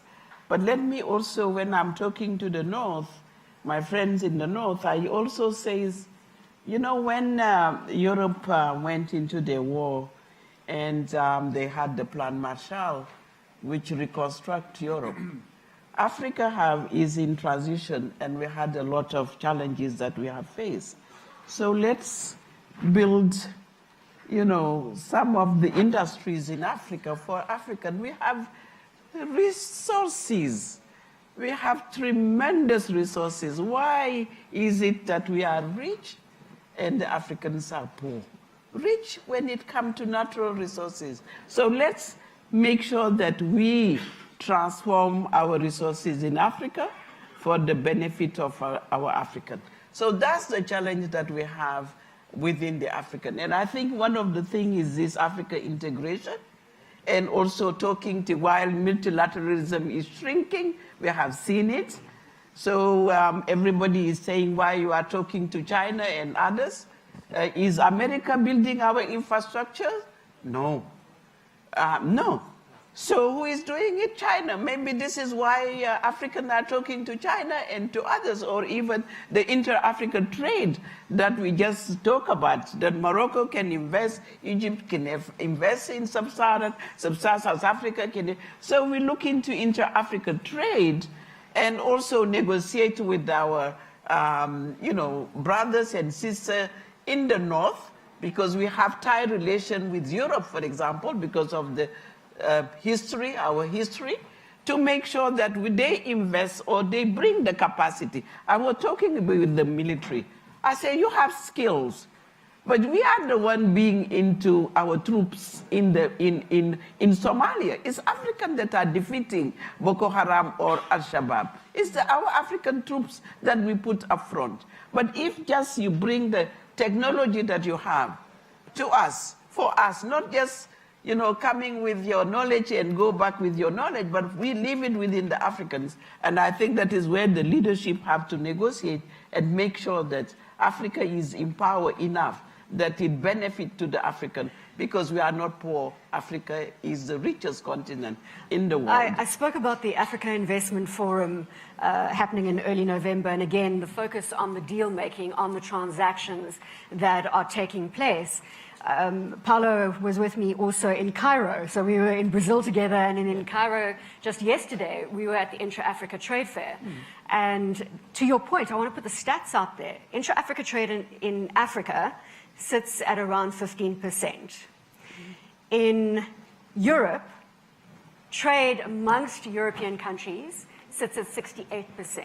Obviously, we're not going to deal with what's happening in Europe right now, but I'm talking about the opportunity to trade with oneself. We've got Asia coming in at 48%, North America 58%, and Latin America at 20%. So it's to your point earlier, Paulo, that we can only provide jobs if the economies grow. And the low-hanging fruit is that we really kick up that intra-Africa trade. As you say, North Africa with sub-Saharan Africa. And that is how our economies are going to grow. Christopher, can I come back to you on the growth for the African continent or the Atlantic Basin as a solution to the demographic problems? Yes, you can. I would address exactly, your point. I do want to address a little bit of the discussion about China and that investment, to your point. And what I'd really say is, we really focus here, if you would, and if you use big, broad terms, you talk about prosperity, security, and stability being really goals. And there's a lot of organizations out there, and that'd be one that we would have as well. And I think what ends up being the challenge and that we're addressing here is when you're seeing that investment, whether it be European companies, U.S. companies, African companies, major companies, they're going to want to invest somewhere. And again, I defer to the experts here that has that stability and security. Mostly they want stability. And I think my concern, I would probably use that word, is yes, there's some great infrastructure, or infrastructure, I should say, being built right now, being courted, and African nations are being courted by China, who is bringing a lot of money to the table. But I get concerned that things like rule of law, human rights, good governance are not being they're not even being talked about, let alone being reinforced. And if we're going to talk about those elements that are going to make it a prosperous and stable environment, that's probably my biggest concern. Because I'm not naive when I sit there and I go to Nairobi and I see the train that's being developed there, and it's very hard to look and go, okay, train infrastructure, the old one, talking to the local population, took anywhere from literally 24 to 36 hours. Now they had built by the English, I want to say back in the 1960s. Now they have a new one that's being utilized every single day. But the concern on that, if they can be balanced with the idea that don't ignore the rule of law, don't ignore the good governance, don't ignore the business practices that are not exactly correct or right. That's probably the concern I have on that. Because no doubt, if we can elevate the prosperity and the economic backbone, going back to what we talk about, you're not going to get a lot of solutions in Africa from the military. But what you will get is the ability to hopefully provide some of that stability. And I agree with you, the troops, they're making great sacrifices. I mean, the troop contributing countries in Somalia, the troop contributing countries to the UN missions, it is eye-watering. And we look to that at Africa Command, where we try to focus in many ways our investment, where we try to find this, how can we elevate those militaries, reinforce the good behavior of taking, what I talk about as professional, capable, and sustainable. Can we create a military that's professional, capable, and sustainable? Because if you can get that bedrock, then it makes all the difference. Because you're right, they're out there, they're contributing. We hold that up as the example, and that helps build the backbone of that society that creates prosperity. I'm going to open to the audience now. I know if we could get a roving mic to the gentleman here, please, if you would like to ask questions. If you can just state your name and where you're from. Yeah, my name is Marcos Freitas. I'm from Brazil. And I heard the panel, and I was getting a little depressed because the topic of the panel is how to reap the benefits. And apparently, from what I heard, there were not many benefits to be reaped, which I think is a mistake. I'm living in China now. I've been living there for a little while. And I wonder if Deng Xiaoping was sitting there, where you are, and he found a country that had an income per capita of $100 per year. And when he left, it was $3,600. He was not thinking about the problems that the country had with the current situation, but he had a clear vision of the future, which seems to be a problem for us.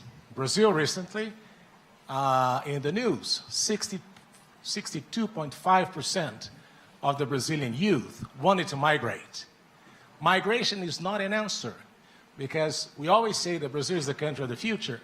What do you think about the future when 62% of your youth want to leave the country?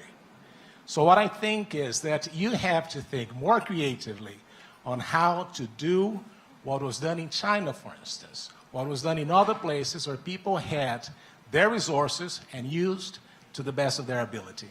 Not to think that, reaching that number is a disaster for Africa, but it's a great benefit. That's the comment I wanted to think, and that's what I wanted to hear your opinion. What is the positive side of reaping it? Great. Can I take another comment? Thank you very much for your contribution, sir. Thank you. If we can get the mic back there.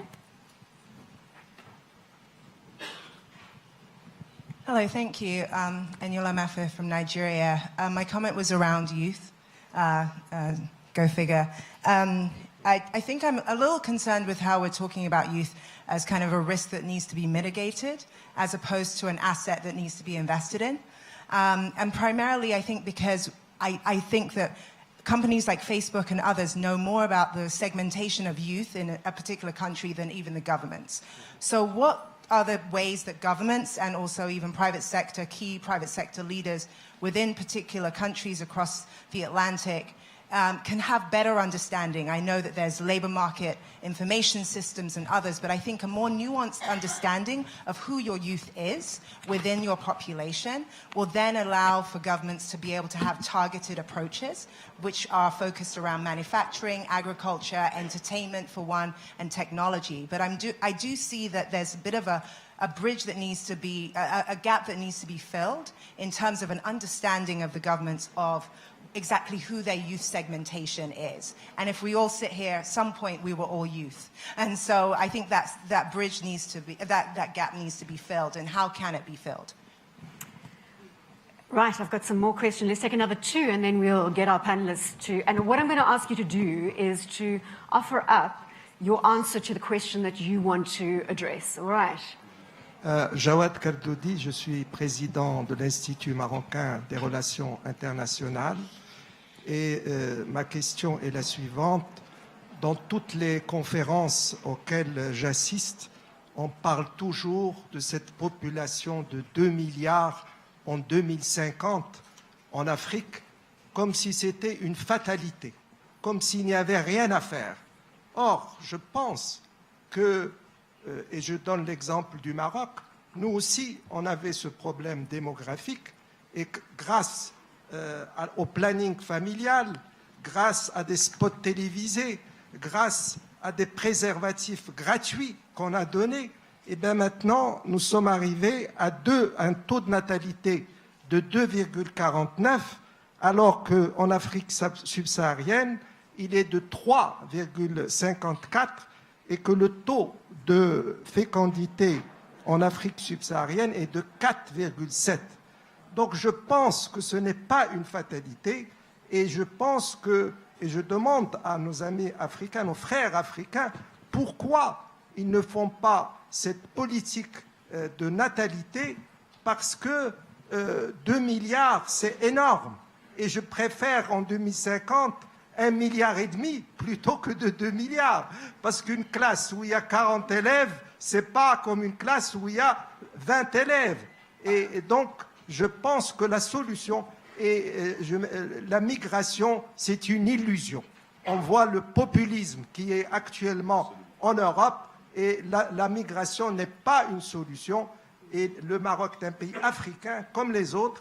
Et donc, je pense que par une politique de natalité, on peut résoudre le problème sur le plan africain. Merci. Let's take one more question. Gentleman there with his hand up. Thank you. Thank you very much. My name is Ibrahim Sanusi. I'm a Nigerian, but I work with the African Union in Ethiopia. I think that there is a very interesting point that was mentioned by the panel on where will the money to invest in these young people come from. And I think that we're not, the panel hasn't discussed that elaborately. And I say this because if you look at the cost in terms of improving education, in terms of dealing with issues around health, it is massive. Nigeria alone feeds 9.6 million young people in its current school feeding program. That is ×3 of the population of Botswana. And you still have an extra 35 million out of school at the moment. Where would this money come from? That's number one. Number two is if you look at current efforts by the African Union to address the issue of increasing intra-Africa trade, even the CFTA, many of the countries are still foot-dragging on ratifying that instrument.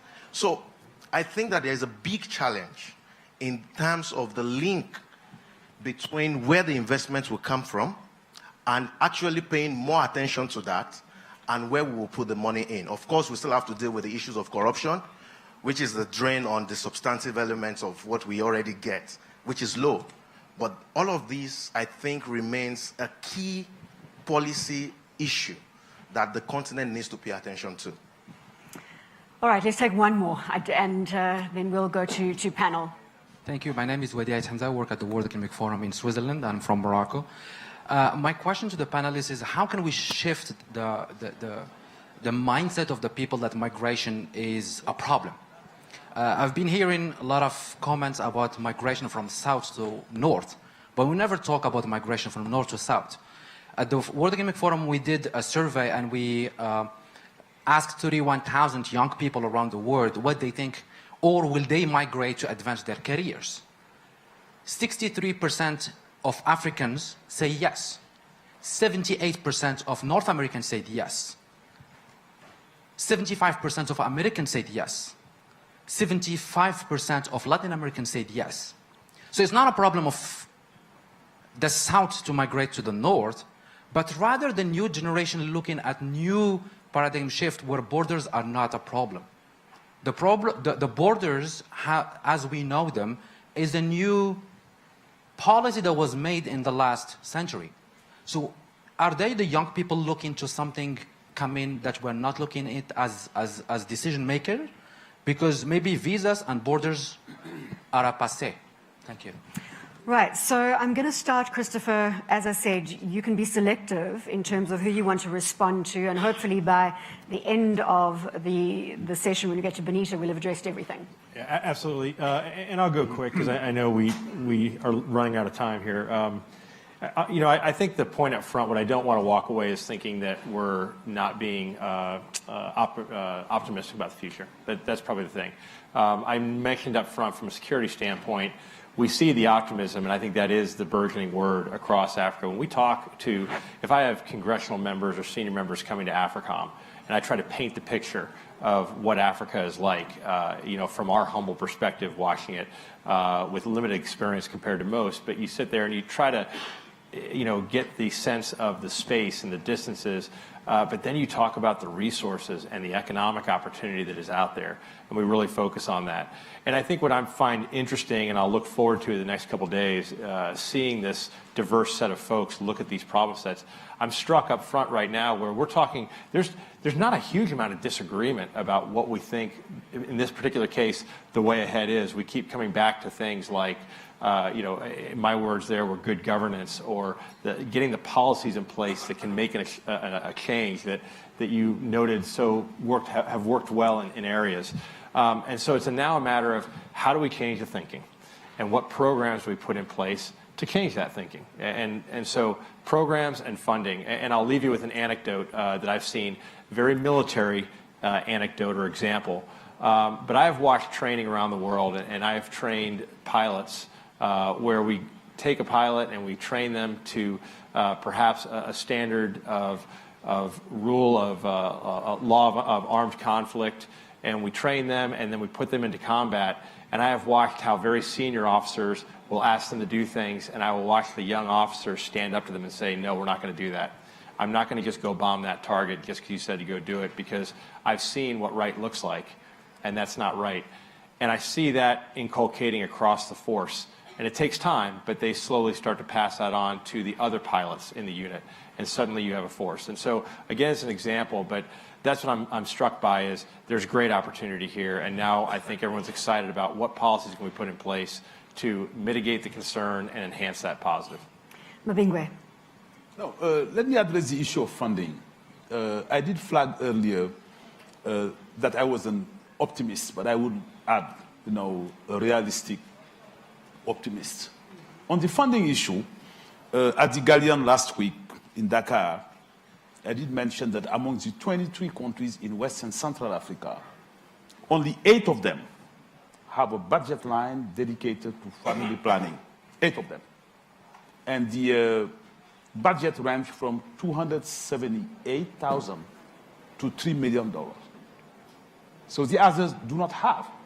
And I think there is a fiscal space so that they show leadership and they put the money where their strategy is. So it's another sign of commitment we need to see from member states, in addition to increasing that budget at least to meet the Abuja target. And I did mention, and everybody laughed, that 278,000 is just the cost of 2 V8 4x4.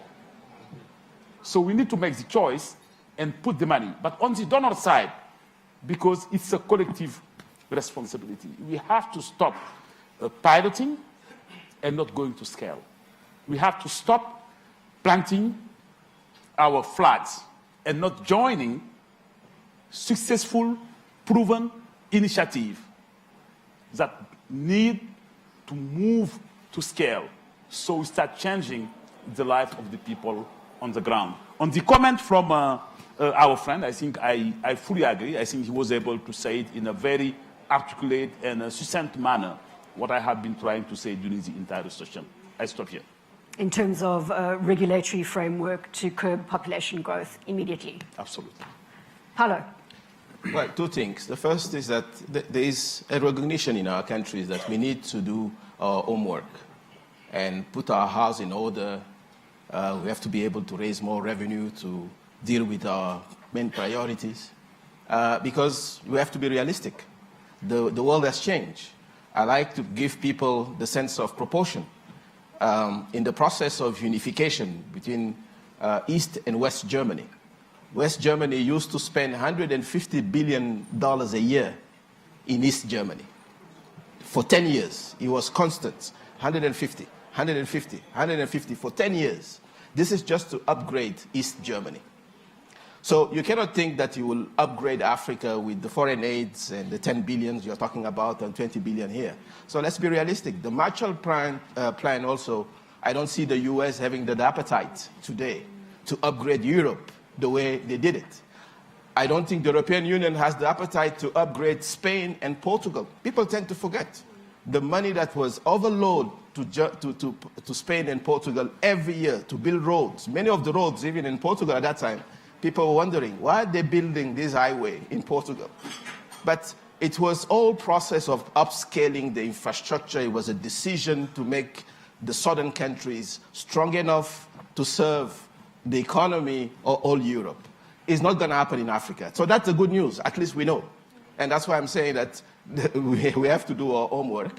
And I agree with him. There's the issue of priority. Sometime in our countries, you will see a ministry buying 10, 15, 20 V8 big 4x4, and you wonder, for what? If you can use a little bit of that money to have an impact at the regional level. And finally, it's not a pessimistic narrative.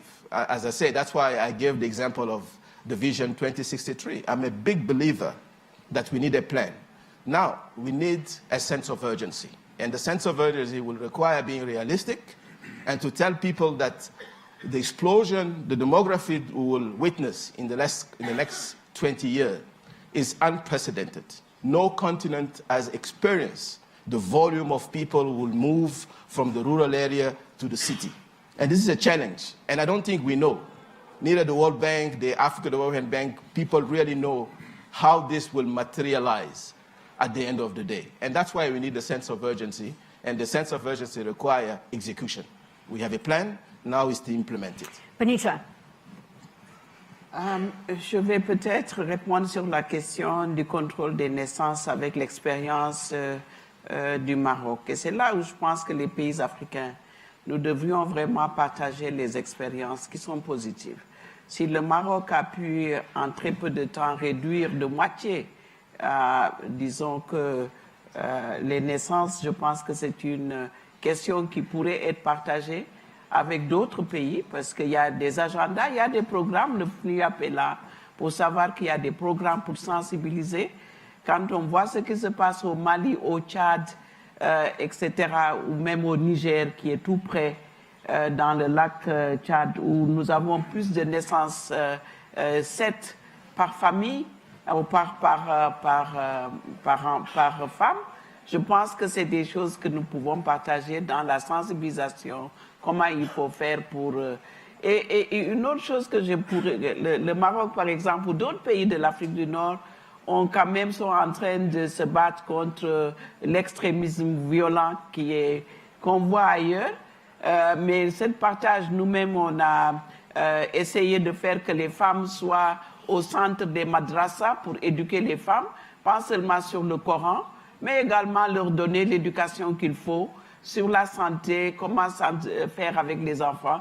Donc c'est tout ce programme-là qui est pour moi le développement humain, le capital humain de l'Afrique. C'est les jeunes, ces femmes. Je pense que si le Maroc est en avance ou d'autres pays de l'Afrique du Nord, ce serait intéressant de pousser cela, cet agenda de partage d'expérience. Nous ne sommes pas afro-pessimistes. Je pense que ce que nous avons dit, Africa is rising. Nous sommes fondamentalement convaincus que nos enfants et nos petits-enfants se retrouvent dans un continent où il faut bon vivre, il y a tout ce qu'il faut, vous l'avez dit, hein, l'écosystème. Tout le monde rêve du Japon jusqu'en Chine. Nous avons vu maintenant des migrants chinois. Je pense que le modèle chinois est à applaudir, mais quand on voit également que beaucoup de Chinois sont en Afrique et se sentent bien en Afrique. Je vois même des Chinois qui se sont mariés avec des femmes africaines et des enfants maintenant chinois que nous avons en Afrique, qu'il faudra voir comment cette intégration va se faire. Donc il est bon vivre aussi en Afrique et nous ne sommes pas pessimistes, nous sommes réalistes. Réalisme, c'est de dire comment nous pouvons faire, c'est pas de dire que les jeunes, it's a time bomb, non, c'est de dire que ces jeunes, pour nous, c'est une richesse. Et comment faire en sorte qu'on bénéficie de cette richesse. Parce que nous avons d'autres richesses, comme on dit, naturelles, mais on n'en bénéficie pas. C'est de voir comment maintenant, comment faire en sorte que cette richesse soit profitable eux-mêmes pour l'Afrique et eux-mêmes puissent vivre sur ce continent-là. Donc c'est ce que je voulais dire, et changer le narratif de l'Afrique à travers les médias.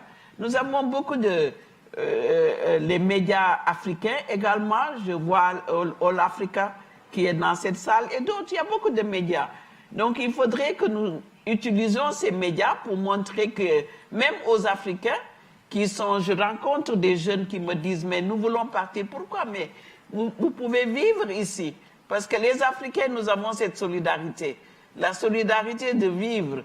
En Europe, certainement, il y a cette solidarité, ces chaînes, mais qui est tellement organisée chez nous. Vous arrivez chez moi, vous allez manger. Au Maroc, je ne vais pas mourir de faim. Je rentre dans une mosquée, on me donnera à manger. Donc, je pense que c'est quelque chose qui existe en Afrique et qu'il faut promouvoir par rapport à nos jeunes et par rapport à nos femmes. Il faut faire mieux, mais l'Afrique, c'est là où il faut vivre. Moi, je me retrouve au Maroc, c'est comme si je suis au paradis. Merci beaucoup. So we have precisely 1 minute left. Now, I know that we haven't addressed the migration north to south. Would you like to offer up a solution in terms of what you tabled? And also, I'm not sure that we completely spoke about bridging the gap, so I'm going to come back to you. You both get final word. It's not that we're not listening to you. So just, we've got 1 minute, you've got 30 seconds, you've got 30 seconds. It's collaboration. I mean, it's not a solution. It's just how can we change the narrative about migration? Thanks to Ambassador Hilal in Morocco, we got the Migration Pact approved this week in Marrakesh. We know that only 256 million people are migrating around the world. So when we talk about migration, it's like a fatality that like half of the world population is migrating. It's not the case. And when we talk about migration, we only come with the perspective that it's a south-south-north, but it's not the case. We know also people in the north are migrating. And also, you know, when you see the media and you see how people are talking about migration, people from south go into north, they are migrants. People from north go into south, they are expats. So how can we change the narrative? So maybe that's the research. That's another discussion. I think that's going to lead into the next debate after. Yes. Can I quickly get your comment, and you will get your say. Thank you. Just in terms of bridging the gap, if you can pass back. I did say we were going to address those questions. And then, sir, I'm going to give you the mic. I guess a couple of points. I think one is if it was an approach of segmentizing the youth population, it's looking at policies that governments are engaging in that could actually benefit. So specifically sector focus, which is manufacturing, where there's a lot of jobs within manufacturing, agriculture, entertainment, which is significant. As someone coming from Nigeria, that's been one of the biggest exports. But IP issues around entertainment, how can government support the means of production that's coming out from youth and actually having that capital catalyzed in some way. Also, labor market information systems. Let's have data and information about what is going on within our countries and within ECOWAS and many of the regional bodies to understand what are the flows. As Wadia had mentioned, we're seeing numbers that are debunking some myths. And I think in that way, we're able to have some real conversations about how we can have sector-led, specific segmentized strategies that can actually help youth. Thank you. Yes, and I'm hoping, sir, you are going to end on a comment, not a question. Aha. Thank you so much. I'm called Raphael Obonya. I'm from Kenya, and I'm an advisor with the United Nations, but also with the African Union. I think for me, the narrative that Africa is rising is great, but I think we should move from that narrative of Africa is rising to Africans are rising. Because if we look at Africa is rising, we realize many youth, 70% of the population of this continent are young people, but they remain at the basement. So we should address the issue of inequalities, the issue of leadership, the issue of corruption, that make sure that, I mean, we have wealth in the continent, but a few people are utilizing the wealth for their own benefit, and many young people remain at the basement. And for me, I think the three solutions that we must look at. First, we must look at the right policies. Two, we must look at the right programs. But most importantly, we must look at the right partnerships that we can build to make sure that as Africa is rising, Africans also rise together. Thank you so much. And there you have your presidential advisory group from the audience to the stage. Thank you so much for joining us. Thank you, Benita. To Benita, to Paolo, to Mabingwe, and to Christopher, thank you very much. You've got a break now, and I think you're regrouping in half an hour. Thank you.